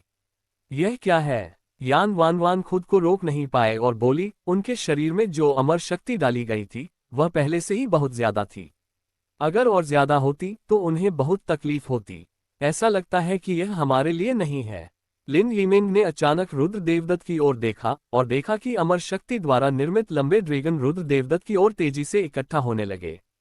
निंग यान और अन्य लोगों की तुलना में रुद्र देवदत्त की ओर एकत्रित हुई अमर शक्ति एक बड़ी नदी की तरह थी। तुलना के बाद अंतर तुरंत निर्धारित हो गया। यान वानवान और अन्य लोगों की ओर एकत्रित हुई अमर शक्ति एक धारा की तरह थी, लेकिन रुद्र देवदत्त की ओर एकत्रित हुई शक्ति एक बड़ी नदी थी। यान वानवान और बाकी सब दंग रह गए। क्या यह अंतर बहुत बड़ा नहीं है? रुद्र देवदत्त ने भौहें चढ़ाईं। हालांकि ये अमर शक्तियां बहुत विशाल थीं, फिर भी उसे ऐसा लगा जैसे कोई नदी बिना किसी एहसास के समुद्र में बह रही हो। यदि ऐसा ही चलता रहा तो उसे पता नहीं था कि वह कब अपनी साधना को अमरलोक तक ले जा सकेगा। जब वह महान सम्राट क्षेत्र में था, हालांकि वह एक अराजक शरीर था, संक्षेप में उसने अभी भी आध्यात्मिक शक्ति को अवशोषित किया था, इसलिए उसे केवल एक नश्वर शरीर कहा जा सकता था। अमर लोक में आने के बाद उसका अस्त व्यस्त शरीर अमर शक्ति से शुद्ध होकर सचमुच जागृत हो गया और उसकी शक्ति पुनः जागृत हो गई। बहुत धीमा रुद्र देवदत्त बुदबुदाया और उसके रोमछिद्र फैल गए। भयानक खिंचाव तुरंत दूर हो गया और अमर शक्ति जो पहले उसकी ओर बेतहाशा बढ़ रही थी, कई गुना बढ़ गई। सैकड़ों मील के दायरे में व्याप्त अमर शक्तियां उसकी ओर एकत्रित होने लगीं। 10,000 मील दूर लोगों का एक समूह सड़क पर चल रहा था, जिसका नेता बैंगनी वस्त्र पहने हुए था और उसकी आभा बहुत तेज थी। यह अमर शक्ति इतनी उत्तेजित क्यों है? क्या कोई यहाँ से घुसपैठ कर रहा है? झांग योंगहाई, जाओ और देखो क्या हो रहा है। उसके बगल में खड़े एक अधेड़ उम्र के व्यक्ति ने ये सुना और सम्मानपूर्वक सिर हिलाया, फिर वहां से गायब हो गया। एक क्षण बाद अधेड़ उम्र का आदमी फिर से पीछे मुड़ा, उसका चेहरा आश्चर्य से भरा हुआ था। गुरुजी, सामने अमर आत्माओं का जमावड़ा था और निचले लोक से एक प्रतिभाशाली व्यक्ति ऊपरी लोक में प्रवेश कर गया। अमर आत्माओं के एकत्रीकरण का अर्थ है कि जब कोई व्यक्ति अमर लोक में पहुंच जाता है तो उसे अमर शक्ति द्वारा रूपांतरित किया जाता है। इस प्रक्रिया को अमर आत्माओं का एकत्रीकरण कहा जाता है। क्या? झांग युन ये सुनकर चौंक गया। अमर आत्माओं का ऐसा भयानक जमावड़ा दुनिया में दुर्लभ है, यहाँ तक कि निचले लोक से आए सभी प्रतिभाशाली लोगों में भी नहीं। यदि ऐसे व्यक्ति को मेरे झांग परिवार द्वारा स्वीकार कर लिया जाता है तो मेरा देवदत्त परिवार निश्चित रूप से भविष्य में एक और मजबूत व्यक्ति को जुड़ेगा। निम्न लोक से ऊपर उठे हुए प्रतिभाशाली लोग अमर लोक में पहुंचने के बाद लगभग स्वर्गीय अमर लोक तक पहुंच सकते हैं, और अधिक शक्तिशाली लोग तो सच्चे अमर लोक तक भी पहुंच सकते हैं। अमर आत्माओं के ऐसे भयानक समूह में भविष्य की असीम संभावनाएं हैं। चलो चलें और देखें। ये कहते हुए झांग युन अपने लोगों को दूर ले गया। उसने दिव्य चेतना की खोज में जल्दबाजी नहीं की, क्योंकि उसे डर था कि कहीं प्रतिभावान लोग असंतुष्ट न हो जाएं। इस स्तर की प्रतिभा के लिए परिलोक में शामिल होने के लिए एक बल ढूंढना बहुत आसान नहीं है। उनका झांग परिवार ताकत में बहुत साधारण है। ताकत के बल पर दूसरे पक्ष को आकर्षित करना बहुत मुश्किल होगा, इसलिए वे केवल मानवीय संबंधों के पहलू से ही शुरुआत कर सकते हैं। निचली दुनिया से ऊपर उठे लगभग सभी लोगों की जांच की जा चुकी है। उनकी शारीरिक बनावट भले ही ज्यादा मजबूत न हो, लेकिन उनका चरित्र और समझ खराब नहीं होनी चाहिए। उनका झांग परिवार हाल के वर्षों में अमरता की खोज में कमजोर रहा है और एक कदम आगे बढ़ना मुश्किल है। अगर वे ऐसी प्रतिभा को आत्मसात कर सकते हैं तो यह निश्चित रूप से झांग परिवार को बहुत बेहतर महसूस कराएगा। दूरी में रुद्र देवदत्त का चेहरा थोड़ा असंतुष्ट था। अवशोषण की गति बहुत धीमी थी और अमर शक्ति पर्याप्त नहीं थी। ऐसा कहते हुए उसने सीधे ही 100 मिलियन अमर क्रिस्टलों को कुचल दिया। एक पल में अत्यंत समृद्ध अमर शक्ति फैल गई, लेकिन ये केवल एक सांस के लिए रुकी और सीधे रुद्र देवदत्त के शरीर में अवशोषित हो गई, मानो वह रसातल में डूब गई हो। रुद्र देवदत्त की आभा अंततः बढ़ने लगी। कुछ गलत है। रुद्र देवदत्त का चेहरा लाल हो गया, वह बड़ा होने का नाटक कर रहा था। यद्यपि कैस बॉडी वास्तव में बहुत मजबूत है, उसकी साधना केवल महान सम्राट क्षेत्र में ही है और 100 मिलियन अमर क्रिस्टल को सीधे अवशोषित करना अभी भी थोड़ा मुश्किल है। उन्होंने इन आध्यात्मिक शक्तियों को विघटित करने और अवशोषित करने के लिए शीघ्रता से कैस टैलेंट को सक्रिय किया। ये दर्जनों सांसों तक चला और रुद्र देवदत्त ने धीरे धीरे राहत की सांस ली। उसके शरीर की आध्यात्मिक शक्ति भी पूरी तरह से अमर शक्ति में परिवर्तित हो गई और उसकी साधना लाल धूल अमरता के प्रारंभिक चरण तक पहुंच गई। इतना खराब भी नहीं। क्या ये लाल धूल अमर है? रुद्र देवदत्त ने अपनी मुठियां भींच ली, अपने शरीर में उमड़ती शक्ति को महसूस किया। पहले की तुलना में उसकी ताकत बहुत बढ़ गई थी। तुरंत ही एक भयानक आभा निकली, किसी जंगली जानवर की तरह, जिससे लोग थोड़ा डर गए। अमरलोक के नियम बहुत उत्तम हैं और वे महान दाव द्वारा नियंत्रित हैं। भले ही रुद्र देवदत्त द्वारा प्रदर्शित आभा बहुत भयानक हो, अमरलोक पर इसका कोई प्रभाव नहीं पड़ता। यदि वह अभी भी जुवानिटियन क्षेत्र में है तो यह अनुमान लगाया जाता है कि पूरी दुनिया में विस्फोट हो जाएगा। लेकिन रुद्र देवदत्त ने अपनी आभा को पूरी तरह से प्रकट करने की हिम्मत नहीं की। उससे डर था कि कहीं वह किसी शक्तिशाली व्यक्ति का ध्यान अपनी ओर न खींच ले। हालांकि रुद्र देवदत्त को डर नहीं था, लेकिन कम परेशानी में रहना हमेशा बेहतर होता है। वह स्थिर रहना पसंद करते थे और वह जोखिम लेने को तैयार नहीं थे, भले ही कुछ गलत होने की संभावना 10,000 में से एक ही क्यों न हो। उसे अपने द्वारा प्राप्त सभी साधना बिंदुओं का उपयोग करने का अवसर ढूंढना चाहिए, ताकि परिलोक में स्वयं की रक्षा करने के लिए उसके पास पर्याप्त शक्ति हो। कौन? रुद्र देवदत्त अचानक चिल्लाया और भयानक दबाव तुरंत दूर तक फैल गया। झांग युन और अन्य लोग जल्दी से बाहर चले गए। उनके चेहरे पर एक अजीब सी मुस्कान थी, लेकिन उन्होंने अपने बगल में खड़े मध्यम आयु वर्ग के व्यक्ति को घूर कर देखा। लानत है, क्या ये वही अमर आत्मा है जिसका आपने उल्लेख किया है, जो अभी स्वर्गारोहित हुई है? क्या तुम मजाक कर रहे हो? तुम्हें पता है वह सांसारिक अमरता के मध्य चरण में है। लेकिन रुद्र देवदत्त द्वारा जारी आभा ने उसे थोड़ा डरा दिया और उसकी खोपड़ी में झुनझुनी हुई। तो यह निश्चित रूप से कोई ऐसा व्यक्ति नहीं है जो अभी अभी ऊपर चढ़ा है। भले ही यह वास्तव में अमर आत्माओं का जमावड़ा हो, यह अवश्य ही किसी शक्तिशाली व्यक्ति का पुनर्जन्म होगा जो अब पुनः स्वर्गारोहण कर चुका है। वरिष्ठ, मैं वहां से गुजर रहा था और मुझे लगा कि मैं किसी प्रतिभाशाली व्यक्ति से मिल रहा हूं, इसलिए मैं उसे देखने आया हूं। अगर मैंने आपको किसी भी तरह से ठेस पहुंचाई हो तो कृपया मुझे माफ करें। झांग युन झूठ नहीं बोल रहा था। वह जानता था कि रुद्र देवदत्त जैसे ताकतवर आदमी के सामने झूठ बोलना बेकार है और खून खराबा हो सकता है।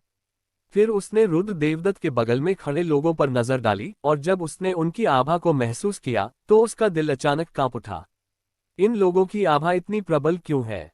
जाहिर है वह सिर्फ एक लाल धूल अमर है जो अभी अभी टूट कर आया है, लेकिन उसकी आभा देर से चरण में लाल धूल अमर के बराबर है।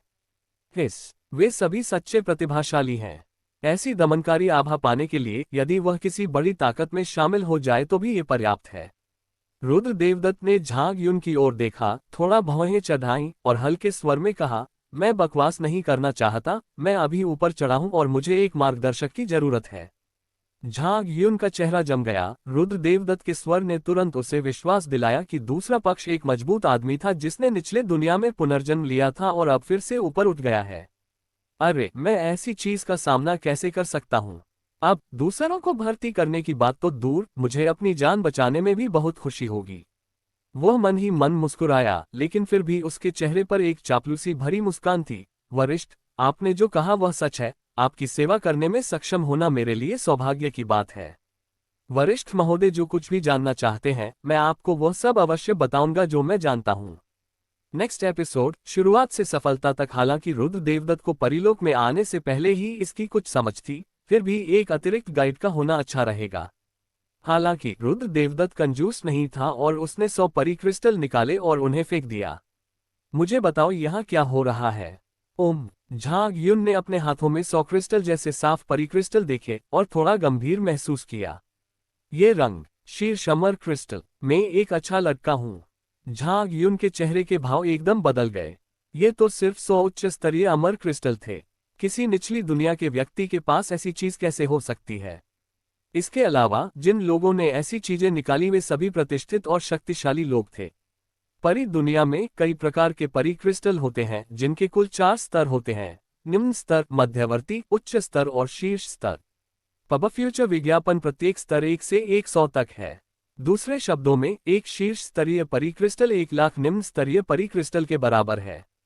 अमर क्रिस्टल का स्तर जितना ऊंचा होगा उसमें निहित अमर शक्ति और ताओवादी शक्ति उतनी ही तीव्र होगी, जो अभ्यास करने में बहुत सहायक होगी। झांग युन घबरा गया। उसने आसपास खड़े लोगों की तरफ देखा और उन्हें जल्दी से वहां से चले जाने को कहा। स्वाभाविक रूप से ऐसे शक्तिशाली लोगों से मिलते समय सावधानी बरतनी चाहिए। जब दूसरों ने ये देखा तो उन्होंने जल्दी से रुद्र देवदत्त को सलाम किया। जब उन्होंने देखा कि रुद्र देवदत्त की कोई प्रतिक्रिया नहीं हुई तो वे तुरंत वहां से भाग गए मानो भाग रहे हों। झांग यू ने तब सम्मानपूर्वक कहा, वरिष्ठ, ये स्थान कैंगलान क्षेत्र के जुनटियन संप्रदाय के अंतर्गत एक साम्राज्य है जिसे चिक्सियाओ शत्रु साम्राज्य कहा जाता है, और यहाँ के सबसे नजदीकी शहर को जुइक्सियन शहर कहा जाता है। खलनायक का परिवार जुइक्सियन शहर में है। सीनियर, आप कुछ देर के लिए मेरे कबीले में क्यों नहीं बैठ जाते? मैं आपको धीरे धीरे कई खास बातें बता सकता हूँ। ये सुनकर रुद्र देवदत्त ने उसकी ओर हल्के से देखा। झांग युन के बाल अचानक खड़े हो गए, उसकी आंखें भय से भरी थीं और उसका शरीर भी थोड़ा कांप रहा था।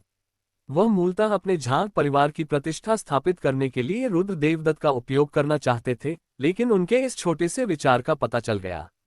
रुद्र देवदत्त ने शांति से कहा, अपना काम करो। अपनी बात समाप्त करने के बाद उसने बोलना बंद कर दिया और अपने मन में जानकारी को याद करने लगा। कैंगलान क्षेत्र 36 लोकों में से एक। जहां तक जुनटियन संप्रदाय का प्रश्न है, रुद्र देवदत्त ने इसके बारे में कभी नहीं सुना था। रुद्र देवदत्त ने शांति से पूछा, जुनटियन संप्रदाय के सबसे शक्तिशाली व्यक्ति के बारे में क्या ख्याल है? झांग युन ने जल्दी से कहा, वरिष्ठ, मैं इतने बड़े निशानेबाज को नहीं समझ सकता। मुझे विशिष्ट क्षेत्र का पता नहीं है, लेकिन वह फिर भी एक महान अमर है। जुंगसियन इतनी कमजोर। हालांकि वह लाल धूल अमर के शुरुआती चरण में ही था, लेकिन जुबान अमर वास्तव में उसकी नजर में उतना अच्छा नहीं था। हालांकि इस व्यक्ति का साधना स्तर केवल एक पृथ्वी अमर के बराबर है। मुझे डर है कि चिशियाओ साम्राज्य भी उसे पूरी तरह से नहीं समझ पाएगा। जुनटियन संप्रदाय की तो बात ही छोड़ दीजिए, इसलिए मैं उसकी हर बात पर विश्वास नहीं कर सकता। क्या आपने कभी देवदत्त परिवार के बारे में सुना है?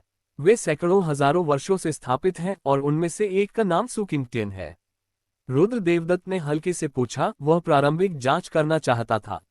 जब सुकिंगटियन और अन्य लोगों ने जुवानतियान क्षेत्र छोड़ा, तो उन्होंने कहा कि वे अमर क्षेत्र में एक देवदत्त परिवार की स्थापना करेंगे। देवदत्त परिवार। झांग युन ने भौहें चढ़ाई और सोच में पड़ गया।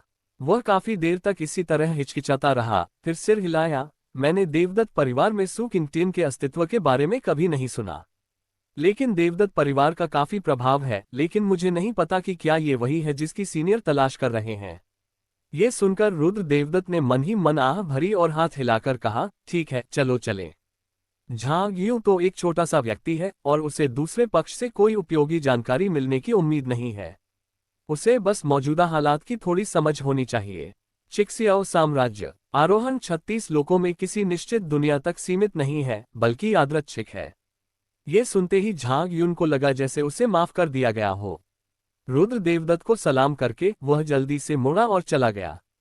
रुद्र देवदत्त ने निंगयान और अन्य लोगों की ओर देखा और कहा, परी दुनिया बहुत खतरनाक है। आप पहले कितियांतु में प्रवेश करें। मैं आपको सुरक्षित होने के बाद बाहर बुला लूंगा। कितियन का चित्र एक अमर स्तर का खजाना है, जिसमें एक छोटी सी दुनिया है जो लगभग जुवानतियान क्षेत्र के पूर्वी क्षेत्र के आधे हिस्से के बराबर है, और वानदेउन पर्वत भी रुद्र देवदत्त द्वारा इसमें छिपा दिया गया है। जब यान वानवान ने ये सुना तो उसकी आंखें चिंता से भर आईं। वह आगे बढ़ी, रुद्र देवदत्त के मुंह पर धीरे से चुंबन किया और फिर धीरे से बोली, पति जी, आपको हर चीज का ध्यान रखना होगा। यद्यपि उनका मानना था कि रुद्र देवदत्त किसी भी कठिनाई को हल करने में सक्षम होगा, अमर दुनिया में कई शक्तिशाली लोग थे, इसलिए वे अनिवार्य रूप से थोड़ा चिंतित थे। निंग यान और अन्य लोगों की आंखें भी चिंता से भरी थीं। वे सभी जानते थे कि अगर वे बाहर रहे तो वे रुद्र देवदत्त के लिए परेशानी खड़ी कर देंगे, इसलिए वे सभी कितियांतु जाने के लिए खुश थे। रुद्र देवदत्त ने उन्हें सिर हिलाकर कहा, चिंता मत करो। ऐसा कहकर उन्होंने कई लोगों को कितियांतु में शामिल कर लिया। ये सब करने के बाद रुद्र देवदत्त तुरंत गायब हो गया। उसने एकांत जगह ढूंढी और अपनी साधना शुरू करने की तैयारी की। खेती के बिना वह हमेशा असुरक्षित महसूस करता था। यदि उसके पास कुछ साधना होती तो वह देवदत्त परिवार में सभी को खोजने के लिए सीधे रक्तरेखा के उतार चढ़ाव पर भी निर्भर हो सकता था। जल्द ही रुद्र देवदत्त को एक घना पहाड़ी जंगल मिला। ये यही है। वह जमीन पर पालथी मारकर बैठ गया और फिर अपना सिस्टम बैकपैक खोला। खेती का उपयोग करें 3 अरब वर्ष। इस बार रुद्र देवदत्त ने कोई स्याही के निशान नहीं बनाए और एक ही बार में बहुत सारी साधना शक्ति का उपयोग किया। वह ये भी देखना चाहता था कि इन 3 अरब वर्षों में उसका राज्य कितना आगे तक बढ़ सकेगा। लेकिन रुद्र देवदत्त शायद अपने साधना स्तर में ज्यादा सुधार नहीं कर पाएगा। अब उसका शरीर अस्त व्यस्त हो गया है। वह सामान्य रूप से अभ्यास के लिए संसाधनों का उपयोग नहीं कर पाता और उसकी सफलता की गति भी कछुए जैसी ही है।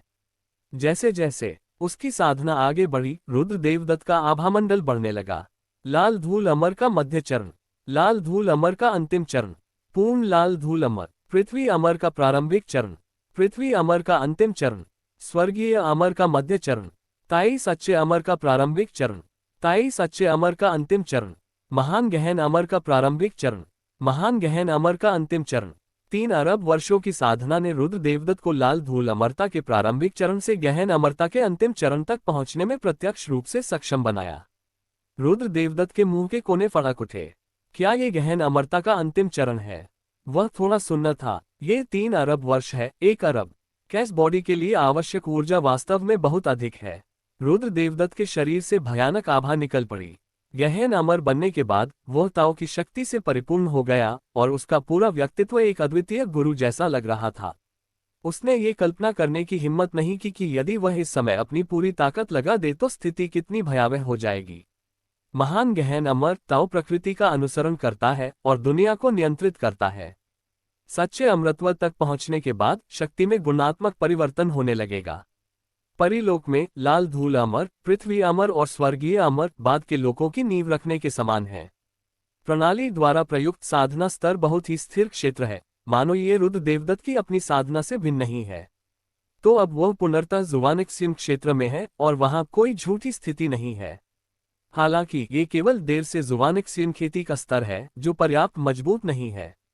रुद्र देवदत्त का मन बदल गया और उसने 5 अरब वर्षों की साधना का पुनः उपयोग किया। सफलतापूर्वक उपयोग करें। नेक्स्ट एपिसोड, रिश्तेदारों की तलाश, सफलतापूर्वक उपयोग करें। जुवानिक्सियन का शिखर, डालुओ जिंक्सियन का प्रारंभिक चरण, डालुओ जिंक्सियन का अंतिम चरण, डालुओ जिंक्सियन का आदर्श चरण। इस क्षण मन में उठती हुई ध्वनि अचानक बंद हो गई। क्या ये खत्म हो गया? रुद्र देवदत्त दंग रह गया। 5 अरब वर्षों की साधना के बाद वह जुवानिक्सियन की अंतिम अवस्था से निकलकर डालुओ जिनिक्सियन की उत्तम अवस्था तक पहुंच गया था। इस बिंदु पर क्या खेती में प्रयुक्त मात्रा बहुत बड़ी नहीं होगी? जिंक्सियन। रुद्र देवदत्त ने अपनी आंखें थोड़ी सी खोली और अपने शरीर में साधना को थोड़ा सक्रिय किया। दमन की एक भयावह भावना तुरंत फैल गई जिसने सीधे पूरे चिशियाओ साम्राज्य को अपनी गिरफ्त में ले लिया। अनगिनत लोग भयभीत दिख रहे थे। पब फ्यूचर विज्ञापन, लेकिन एक क्षण में ही सांस पूरी तरह से गायब हो गई। सांस के गायब होने का एहसास होने के बाद ही वे अपने भावों में वापस आए। परिलोक में बहुत से शक्तिशाली लोग हैं, हो सकता है वे बस गुजर रहे हों। 10 अरब वर्षों की खेती का उपयोग करें। रुद्र देवदत्त का मन चला गया और उसके शरीर में साधना फिर से जाग उठी। हुनयुवान जिंक्सियन का प्रारंभिक चरण, हुनयुवान जिंक्सियन का मध्य चरण। इस बार रुद्र देवदत्त की साधना का स्तर कम सुधरा था और 10 अरब वर्षों का उसका साधना स्तर केवल हुनयुवान जिनिक्सियन के मध्य चरण तक ही सुधरा था। 50 अरब वर्षों की खेती का उपयोग करें। हुनयुवान जिंक्सियन का अंतिम चरण, उत्तम हुनयुवान जिंक्सियन, अमर राजा का प्रारंभिक चरण। क्या 50 अरब वर्षों की साधना से केवल 3 लोकों में ही सुधार हुआ है? लेकिन अमर राजा का क्षेत्र भी बहुत शक्तिशाली है। पूरे कैंगलान क्षेत्र में अमर राजा को सबसे शक्तिशाली साधक माना जाना चाहिए, है ना? उन्होंने अभिलेखों में देखा था कि कैंगलान क्षेत्र को नियंत्रित करने वाली प्रमुख शक्तियां अमर राजा के क्षेत्र में थीं। 36 दुनियाओं में से कैंगलान क्षेत्र की ताकत अंतिम 10वें स्थान पर थी। स्वर्ग द्वार के माध्यम से अमर क्षेत्र में प्रवेश करते हुए जिन दुनियाओं को टेलीपोर्ट किया गया था वे सभी कमजोर थीं और दुनिया में कमजोर स्थान भी थे। इससे यह अनुमान लगाया जा सकता है कि देवदत्त परिवार के लोग किस दुनिया में हैं। कुछ देर सोचने के बाद रुद्र देवदत्त ने अपनी साधना फिर से शुरू की। यद्यपि अमर राजा शक्तिशाली है, परंतु वह पर्याप्त नहीं है। इसके अलावा उसके पास अभी भी लगभग 270 अरब साल की खेती बाकी है। इसे वहां क्यों नहीं लगाया गया? 50 अरब वर्षों तक खेती का उपयोग करो। अमर राजा की मध्य अवस्था, अमर राजा की अंतिम अवस्था, अमर राजा की चरम अवस्था। इस बार 50 अरब वर्षों की साधना केवल अमर राजा के चरम स्तर तक ही बढ़ी। इतना धीमा? रुद्र देवदत्त चुप हो गया। उसने सोचा था कि इन साधनाओं से वह कम अमर लोक में एक दानव तो बन ही जाएगा, लेकिन अब लगता है कि वह अभी भी अग्नि से थोड़ा दूर है और केवल कैंगलान लोक में ही दानव बन सकता है। खेती का उपयोग करें। रुद्र देवदत्त ने एक ही बार में अपनी सभी साधनाओं का उपयोग किया और 100 अरब से अधिक वर्षों की साधना के साथ उसकी शक्ति फिर से तेजी से बढ़ने लगी। अमर भगवान का प्रारंभिक चरण, अमर भगवान का मध्य चरण, अमर भगवान का अंतिम चरण, अमर पूज्य का प्रारंभिक चरण, अमर पूज्य का मध्य चरण, अमर पूज्य का अंतिम चरण, अमर पूज्य का चरम चरण, अर्ध चरण अमर सम्राट। तुरंत ही एक भयानक सांस निकली। रुद्र देवदत्त चौंक गए और उन्होंने तुरंत अपनी सांस के उतार चढ़ाव को रोकने के लिए सिस्टम स्थापित कर दिया। अर्धचरण अमर सम्राट। यद्यपि वह वास्तविक अमर सम्राट नहीं है, फिर भी वह पूरे अमर क्षेत्र में एक शक्तिशाली व्यक्ति है। संपूर्ण परी जगत में अमर सम्राट के स्तर के बलवान पुरुष केवल शीर्ष 10 दुनियाओं में ही मौजूद हैं, और वे सभी शीर्ष बलवान पुरुष हैं। ऐसे मजबूत आदमी का जन्म निश्चित रूप से दूसरों का ध्यान आकर्षित करेगा। इसलिए सावधानी बरतने के लिए रुद्र देवदत्त ने अपनी साधना को हाई प्रोफाइल तरीके से नहीं दिखाया। रुद्र देवदत्त ने अपने हाथ के पीछे छोटे जुक्सियन तलवार संरचना को देखा और उसकी आंखों में एक गंभीर नजर चमक उठी। मैं एक अर्धचरणीय अमर सम्राट हूं, लेकिन मैं इसे नहीं देख सकता। उसकी वर्तमान साधना अत्यंत भयावह है, लेकिन फिर भी वह अभी भी अपने हाथ में मौजूद छोटे जुक्सियन तलवार संरचना के आर पार नहीं देख सकता है। एक क्षण में उसकी आंखों में बैंगनी हवा दौड़ गई और उसकी पूरी पुतली गहरे बैंगनी रंग में बदल गई। जब उसने हॉन्गमैन की आंख को सक्रिय किया और अपने हाथ के पीछे फिर से देखा, तो उसने पाया कि यह छोटा जुक्सियन तलवार गठन बिल्कुल भी अस्तित्व में नहीं था। ये है कारण और प्रभाव की शक्ति। रुद्र देवदत्त ने अपनी आंखें सिकोड़ ली और उसका दिल हिल गया। इस छोटे जुक्सियन तलवार संरचना का ऊर्जा समर्थन कारण और प्रभाव की शक्ति द्वारा किया जाता है। लेकिन कारण और प्रभाव की शक्ति जड़हीन नहीं है, उसका एक कारण है। कारण और प्रभाव, प्रभाव से पहले कारण होता है। बिना कारण के कोई प्रभाव नहीं होता। इसके विपरीत बिना प्रभाव के स्वाभाविक रूप से कोई कारण नहीं होता, इसलिए कारण और प्रभाव परस्पर उत्पन्न होने चाहिए।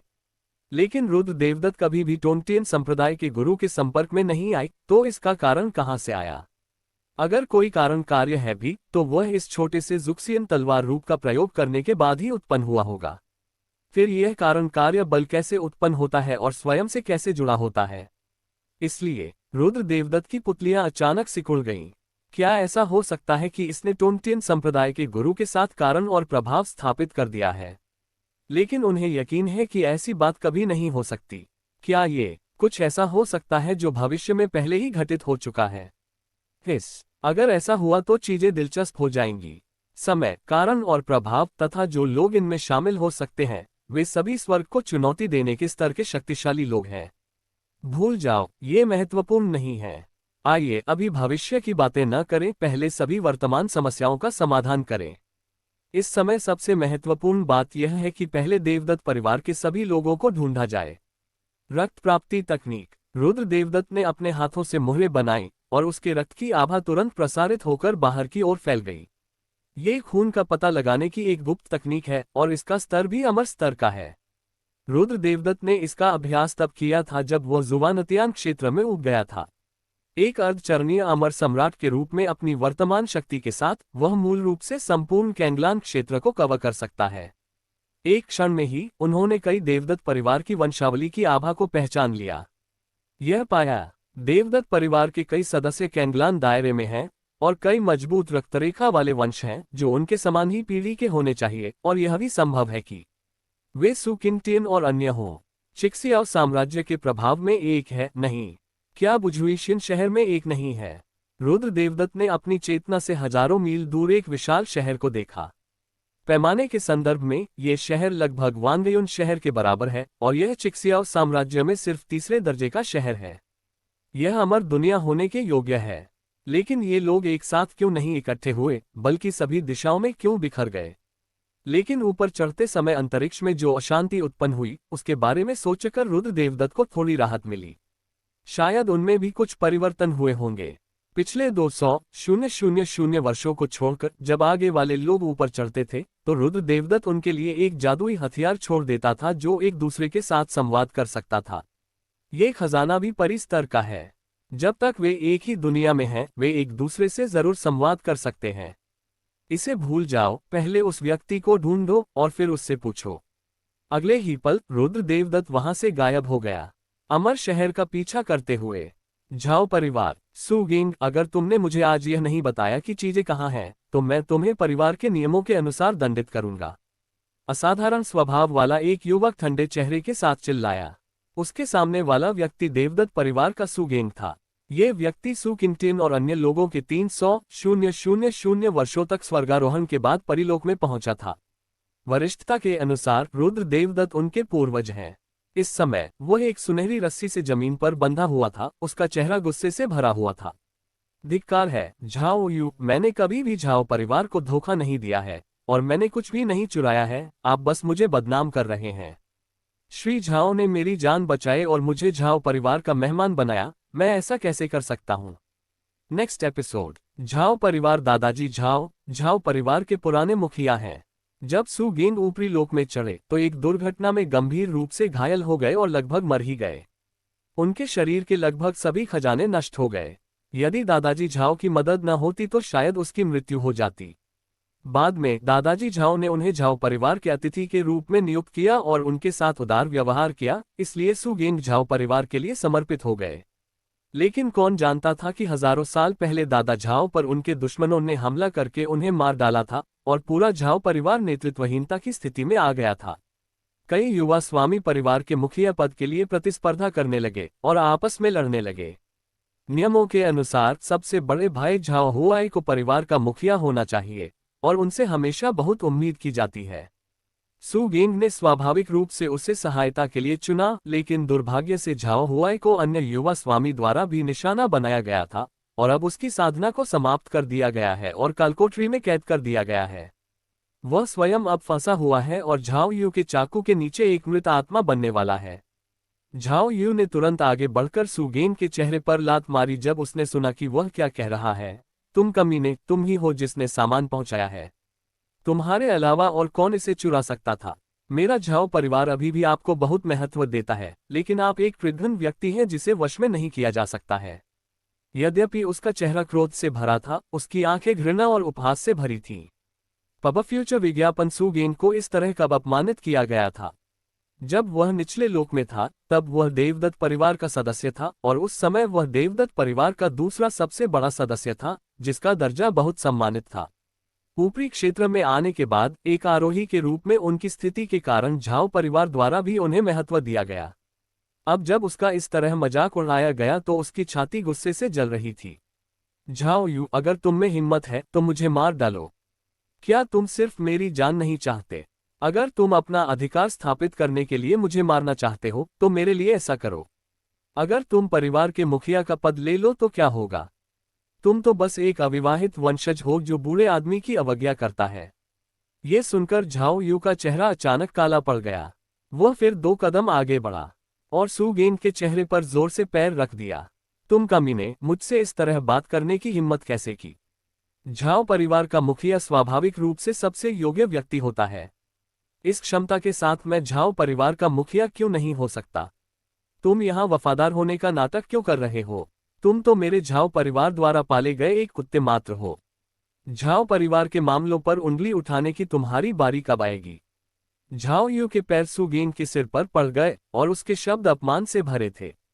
सु गेंग की योग्यताएं अच्छी हैं। उसने केवल 2 लाख या 3 लाख वर्षों तक अभ्यास किया है, लेकिन वह पहले ही सांसारिक अमरत्व के मध्य चरण तक पहुंच चुका है और उसकी साधना प्रगति बहुत तेज है। उन्होंने पहले ही उनके सामने प्रस्ताव रखा था, लेकिन दुर्भाग्यवश सु गेंग ने इनकार कर दिया और एक बार तो उन्हें बुरी तरह से अपमानित भी किया। इसलिए झाओ यू लंबे समय से द्वेष रखता था और उसे अपने पैरों तले रौंदने का अवसर ढूंढने के लिए दृढ़ था। अब जब उसे आखिरकार वह मिल गया जो वह चाहता था, उसने सु गेंग की ओर देखा जो उसके पैरों के नीचे संघर्ष कर रहा था। उसका चेहरा खुशी से भरा हुआ था। सु गेंग, तुम्हें उम्मीद नहीं थी कि तुम आज भी ऐसी हो जाओगी, है ना? तब तुम्हारी कठोरता कहाँ चली गई? अब तुम मरे हुए कुत्ते की तरह क्यों हो? झाओ यू का स्वर व्यंग्य से भरा था। सु गेंग धीरे धीरे शांत हो गया और उसने गाली देना बंद कर दिया, लेकिन झाओ यू को ठंडेपन से घूरता रहा। किसी कारण से झाओ यू ने उसे इस तरह देखा और उसका दिल गुस्से से भर गया।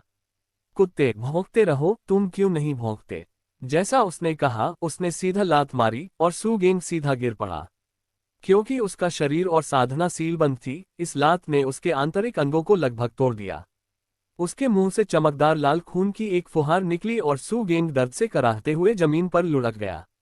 साधकों के लिए वास्तव में कोई भी दर्द से बहुत अधिक भयभीत नहीं होता, क्योंकि वे एक्यूपंक्चर बिंदुओं को सील करने के लिए अमर शक्ति का उपयोग कर सकते हैं और दर्द तंत्रिकाओं तक बिल्कुल भी प्रसारित नहीं हो सकता।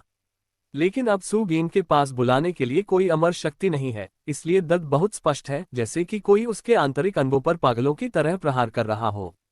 लेकिन फिर भी सू गेंग अभी भी नहीं चिल्लाया और उसने अपनी आंखों में घृणा के साथ झाओ यू को देखा। लेकिन सू गेंग ने कभी नहीं सोचा था कि उसका अंत इस तरह होगा, क्योंकि उसने पहले भी दूसरे पक्ष को बहुत अपमानित किया था। झाओ यू उसे कभी जाने नहीं देगा, वह आज बच नहीं सकता। सू गेंग ने अपनी मुठ्ठियां भींच ली और उसके दिल में अनिच्छा की भावना भर गई। परीलोक में प्रवेश करने के बाद वह अपनी मुट्ठियों और पैरों का इस्तेमाल करना चाहता था, लेकिन उसे उम्मीद नहीं थी कि परीलोक में प्रवेश करने से पहले ही उसके संसाधन और जादुई हथियार नष्ट हो गए होंगे। वरना इन चीजों के साथ उसकी वर्तमान साधना निश्चित रूप से सांसारिक अमरत्व की मध्य अवस्था नहीं है। कम से कम वे सभी सांसारिक अमरता के अंतिम चरण में हैं और स्वर्गीय अमरता के क्षेत्र में प्रवेश करना भी संभव है। सबसे महत्वपूर्ण बात यह है कि वह देवदत्त परिवार के अन्य लोगों से संपर्क कर सकता है। अधिक लोगों के एक साथ होने से सुरक्षा भी अधिक होगी। अफसोस की बात है, ये सोचकर सू गेंग को अचानक थोड़ी निराशा महसूस हुई। झाओ यू ने एक आदर्श सांसारिक अमर से मदद मांगी और अन्य युवा स्वामियों को हराने के लिए कबीले में अन्य सांसारिक अमरों को भी शामिल किया। अब पूरा झाओ परिवार लगभग झाओ यू के नेतृत्व का अनुसरण करता है और वह भी इस बारे में शक्तिहीन महसूस करता है। सू गेंग ये देखकर कि वह कुछ नहीं बोल रहा, झाओ यू ने फिर भी उसे जाने नहीं दिया। वह फिर से उसके पास गया और उसे लात मारते हुए सख्त लहजे में बोला, कुत्ते, तुम दिखावा क्यों नहीं करते? यह मत सोचो कि अगर तुम नहीं बोलोगे तो मैं तुम्हारा कुछ नहीं कर सकता। चिंता मत करो, मैं तुम्हें इतनी आसानी से मरने नहीं दूंगा। 3 दिन बाद मैं उन्हें पूरे शहर के सामने बता दूंगा कि आप ही वह पापी हैं जिसने मिस्टर झाओ को धोखा दिया था, और यह आप और लियू हुआन थे जिन्होंने बूढ़े व्यक्ति को मार डाला था। मैं तुम्हारा अपमान कर दूंगा और तुम्हें एक ऐसा व्यक्ति बना दूंगा जिसे सभी लोग शाप देंगे। ये सुनकर सू गेंग का चेहरा बेहद ठंडा हो गया। यद्यपि वह अनिच्छुक था, फिर भी वह कायर नहीं था। लेकिन झाओ यू ने मामले को जिस तरह से संभाला, वह कुछ ऐसा था जिसे वह कभी स्वीकार नहीं कर सका। सू गेंग अपनी इज्जत बचाना चाहता था और उसे अपनी प्रतिष्ठा की बहुत परवाह थी। वह नहीं चाहता था कि उसकी मौत के बाद हजारों लोग उसकी आलोचना करें। अचानक सू गेंग को कुछ सूझा और उसने अविश्वास से झाओ यू की ओर देखा। तुमने झाओ परिवार को धोखा दिया। तुम ही थे जिन्होंने श्री झाओ को मारा, तुम ही थे। शुरुआत में उन्हें लगा कि मिस्टर झाओ की हत्या थोड़ी अजीब है, लेकिन मिस्टर झाओ उस समय झाओ परिवार का मूल थे। उनकी मृत्यु से पूरे झाओ परिवार को कोई लाभ नहीं होगा। इसलिए सू गेंग ने कभी नहीं सोचा था कि झाओ परिवार श्री झाओ को फंसाएगा। लेकिन अब जबकि झाओ यू के पास एक पूर्ण सांसारिक अमर है, वह इस स्तर के साधक को आमंत्रित करने के लिए कैसे योग्य हो सकता है? ये सुनकर झाओ यू का चेहरा व्यंग्यात्मक मुस्कान से भर गया। वह नीचे बैठ गया और धीमी आवाज में ठंडे स्वर में बोला, हाँ, तो क्या हुआ अगर तुम्हें पता है? मैं स्पष्ट रूप से परिवार के मुखिया का पद पाने के लिए सबसे उपयुक्त उम्मीदवार हूँ। उसे यह पद मेरे सबसे बड़े भाई को क्यों सौंपना चाहिए? मेरे सबसे बड़े भाई के साधन और शक्ति मेरे जितने अच्छे नहीं हैं। उसे यह अधिकार क्यों है? तो मैं नाखुश था और उस पुरानी चीज को मारने के लिए तैयार था। क्या इसमें कोई समस्या है?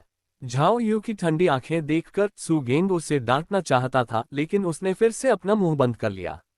जुवानतियान क्षेत्र में ऐसी बातें बहुत होती हैं, इसलिए वह ऐसी बातों पर टिप्पणी करने में बहुत आलसी था।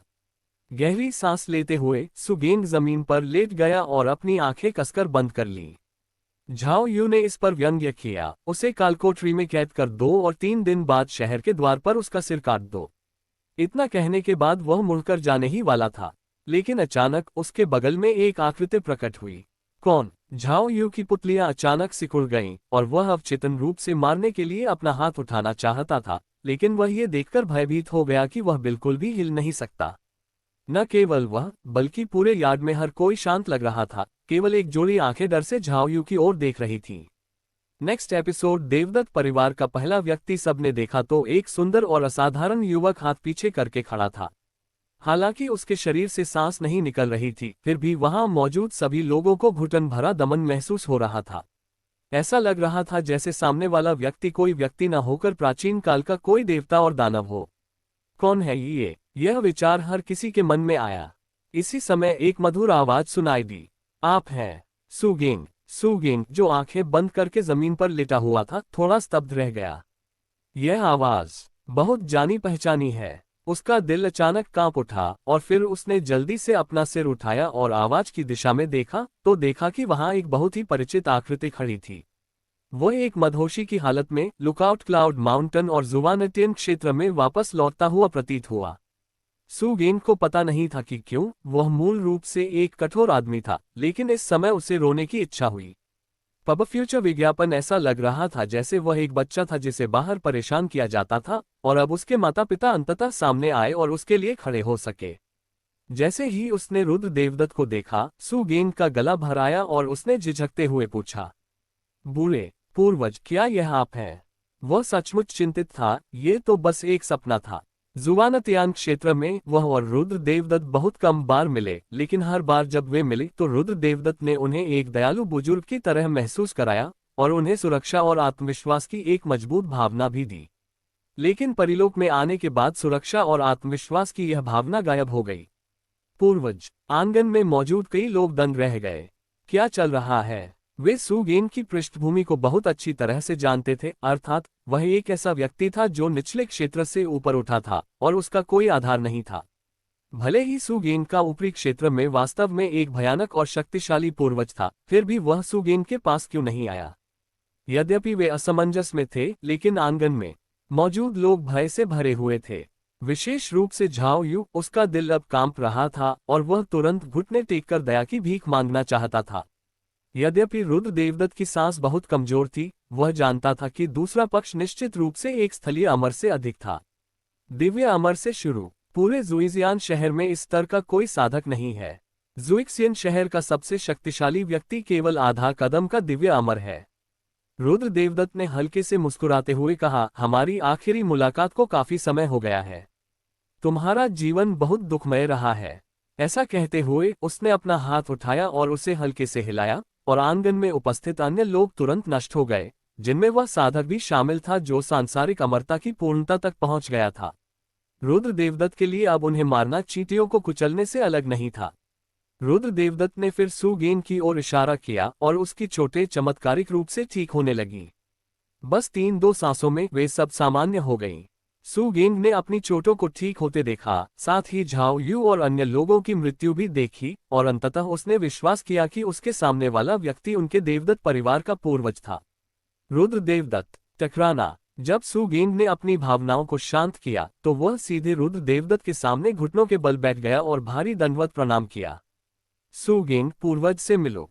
वह चौंक गया। हालांकि रुद्र देवदत्त की ताकत जुवानतियान क्षेत्र में बहुत शक्तिशाली थी, लेकिन उसने ये उम्मीद नहीं की थी कि अमर क्षेत्र में आने के बाद भी वह इतना भयानक होगा। सुगेन को अचानक उस समय की याद आई जब वह जुवानतियान क्षेत्र में था और देवदत्त परिवार के तत्कालीन मुखिया के साथ बातचीत कर रहा था। उस समय वह इस बात को लेकर बहुत उत्सुक था कि पूर्वज रुद्र देवदत्त स्वर्ग क्यों नहीं चढ़े। उस समय देवदत्त परिवार के मुखिया ने कहा था कि पूर्वज की शक्ति परिलोक में अजेय हो सकती है, इसलिए उन्हें स्वर्ग जाने की आवश्यकता नहीं है। उस समय सुगेन को अभी भी कुछ संदेह था, लेकिन अब ऐसा लग रहा है कि यह बात सच हो गई है। सुगेन बहुत उत्साहित था। उसके दिल में सुरक्षा का एहसास फिर से जाग उठा और उसका आत्मविश्वास और भी बढ़ गया। भविष्य में अंततः उसके पीछे कोई होगा। इन सालों में उसने बहुत ही दुखों से जीवन जिया है और वह हर काम में सावधानी बरतता रहा है। अब जब पूर्वज यहाँ है तो उसे आखिरकार इतना विनम्र होने की जरूरत नहीं है। रुद्र देवदत्त ने हल्के से कहा, उठो, मुझे बताओ कि परी दुनिया में तुम्हारा क्या सामना हुआ। हम आधे रास्ते में अचानक उसकी नजर एक निश्चित दिशा में पड़ी। मेरे लियू परिवार को मारने की हिम्मत किसने की? मौत की तलाश में लियू परिवार के मुखिया लियू हुआन की सांसें पूरे जुइक्सियन शहर में गूंज उठीं। उसकी आकृति तेजी से झाओ परिवार की ओर आई। अभी अभी उसने देखा कि उसके भाई की सांसें गायब हो गई थीं। इसका मतलब है कि वह मर चुका है। धत्तेरी की, क्या झाओ परिवार के पास पूर्ण सांसारिक अमर को मारने का साधन है? धत्तेरी की, कोलाहलयुक्त एक हल्की सी आवाज सुनाई दी और लियू हुआन को किसी भयानक शक्ति ने मौके पर ही नष्ट कर दिया, इससे पहले कि वह लियू परिवार को पूरी तरह से छोड़ देता, और पूरा लियू परिवार लगभग आधा नष्ट हो गया। क्या जुइशियन शहर के अनगिनत लोगों की पुतलियां अचानक सिकुड़ गईं। वे अभी भी सोच रहे थे, लियू परिवार को नाराज करने की हिम्मत कौन करता है, क्या यह मौत की तलाश नहीं है। लेकिन एक क्षण में ही लियू हुआन की सीधे मौत हो गई। ये कैसा बलवान आदमी है। जुइक्सियन शहर में हर कोई तेजी से सांस ले रहा था और उनकी आंखें डर से भरी थीं। उन्होंने अभी आवाज के पीछे वाले व्यक्ति को नहीं देखा। एक विचार में लियू हुआन, जो स्वर्गीय अमर क्षेत्र में आधा कदम था, मारा गया। कैसी भयानक शक्ति है। झाओ परिवार में रुद्र देवदत्त थोड़ा नाखुश लग रहा था। उसे परेशान होना सबसे ज्यादा नापसंद था, ठीक वैसे ही जैसे बुरे मूड में उठना। अगले ही पल उसने अपना हाथ उठाया और हाथ हिलाया और झाओ परिवार को सुगेन के साथ छोड़ दिया। जुइक्सियन शहर के एक समृद्ध क्षेत्र में एक रेस्तरां में सबसे ऊपरी मंजिल, अंदर से सजावट शानदार है। यहाँ आने वाले लगभग सभी लोग जुइक्सियन शहर के शीर्षस्थ लोगों से हैं। मेज पर खाने का ढेर लगा है और सुगंध महक रही है। बैठ जाओ। रुद्र देवदत्त के ऐसा कहने के बाद सुगेंग ने सिर झुकाया और फिर सावधानी से रुद्र देवदत्त के पास बैठ गया। मुझे सब कुछ बताओ जो तुम्हारे तियानमेन में प्रवेश करने के बाद से अब तक हुआ, और मुख्य बिंदुओं को चुनो। ये सुनकर सुगेंग फिर से खड़ा हो गया, लेकिन रुद्र देवदत्त ने उसे दबाते हुए कहा, बैठो और बात करो। सुगेंग ने सिर हिलाया। उसने जल्दी से अपनी याददाश्त को ठीक किया और फिर बात करना शुरू कर दिया। तियानमेन में प्रवेश करने के बाद से सब कुछ सामान्य था, लेकिन जब हम परिलोक में प्रवेश करने वाले थे तो कुछ परिवर्तन हुए, जैसे कि हमारे जुवानतियान क्षेत्र में टेलीपोर्टेशन संरचना की समस्या और अंतरिक्ष में दरार दिखाई दी। सौभाग्य से मेरे पास आपके पूर्वज द्वारा दिया गया जादुई हथियार है, इसलिए मैं अपनी जान बचा सकता हूँ। अगर मैं इसमें शामिल होता तो मेरा जीवन और मृत्यु अप्रत्याशित होता। लेकिन फिर भी मैं गंभीर रूप से घायल हो गया और लगभग मर गया, लेकिन सौभाग्य से झाओ परिवार का बूढ़ा आदमी। सुगेंग लगातार बातें करता रहा और वर्षों से उसके साथ जो कुछ भी हुआ वह सब बताता रहा। ये सुनकर रुद्र देवदत्त ने सिर हिलाया। उसकी आंखें थोड़ी सिकुड़ गईं। निश्चित रूप से उसे भी ऐसी ही स्थिति का सामना करना पड़ा। क्या हाल के वर्षों में परिलोक से ऊपर जाने वाले लोगों की संख्या कम हो गई है? ये सुनकर सुगेंग ने सिर हिलाया। न केवल कम, बल्कि यह कहा जा सकता है कि अब कोई नहीं है। लेकिन मैंने सुना है कि मुझसे पहले कई लोग चढ़े थे, लेकिन उनकी परिस्थितियां मेरी जैसी ही थीं और वे सभी चढ़ने के बाद गंभीर रूप से घायल हो गए थे और मर रहे थे। मुझे लगता है कि वे सभी मेरे देवदत्त परिवार के बुजुर्ग हैं, लेकिन मेरी सीमित शक्ति और परी दुनिया में कई संकटों के कारण मैं जल्दबाजी में उन्हें खोजने की हिम्मत नहीं कर सकता। परिलोक में नरभक्षण जुवानतियान लोक से भी बदतर है। अपनी सांसारिक अमर साधना के साथ वह किसी बलवान व्यक्ति का सामना करते समय चींटी से अलग नहीं है। इसलिए सुगेंग सुरक्षित रूप से विकास करने के लिए केवल इस जुइक्सियन शहर में ही छिप सकता है। ये सुनकर रुद्र देवदत्त भी चुप हो गया। कुछ सेकंड बाद उसने शांति और दृढ़ता से कहा, चिंता मत करो, चूंकि मैं परिलोक में आ गया हूँ, इसलिए मेरे देवदत्त परिवार को फिर कभी परेशान नहीं किया जाएगा। मेरा देवदत्त परिवार निश्चित रूप से जुवानतियान क्षेत्र जैसा होगा, जो शून्य से शुरू होकर अंततः पूरे परिलोक में सबसे शक्तिशाली शक्ति बन जाएगा। हमें कोई नहीं रोक सकता।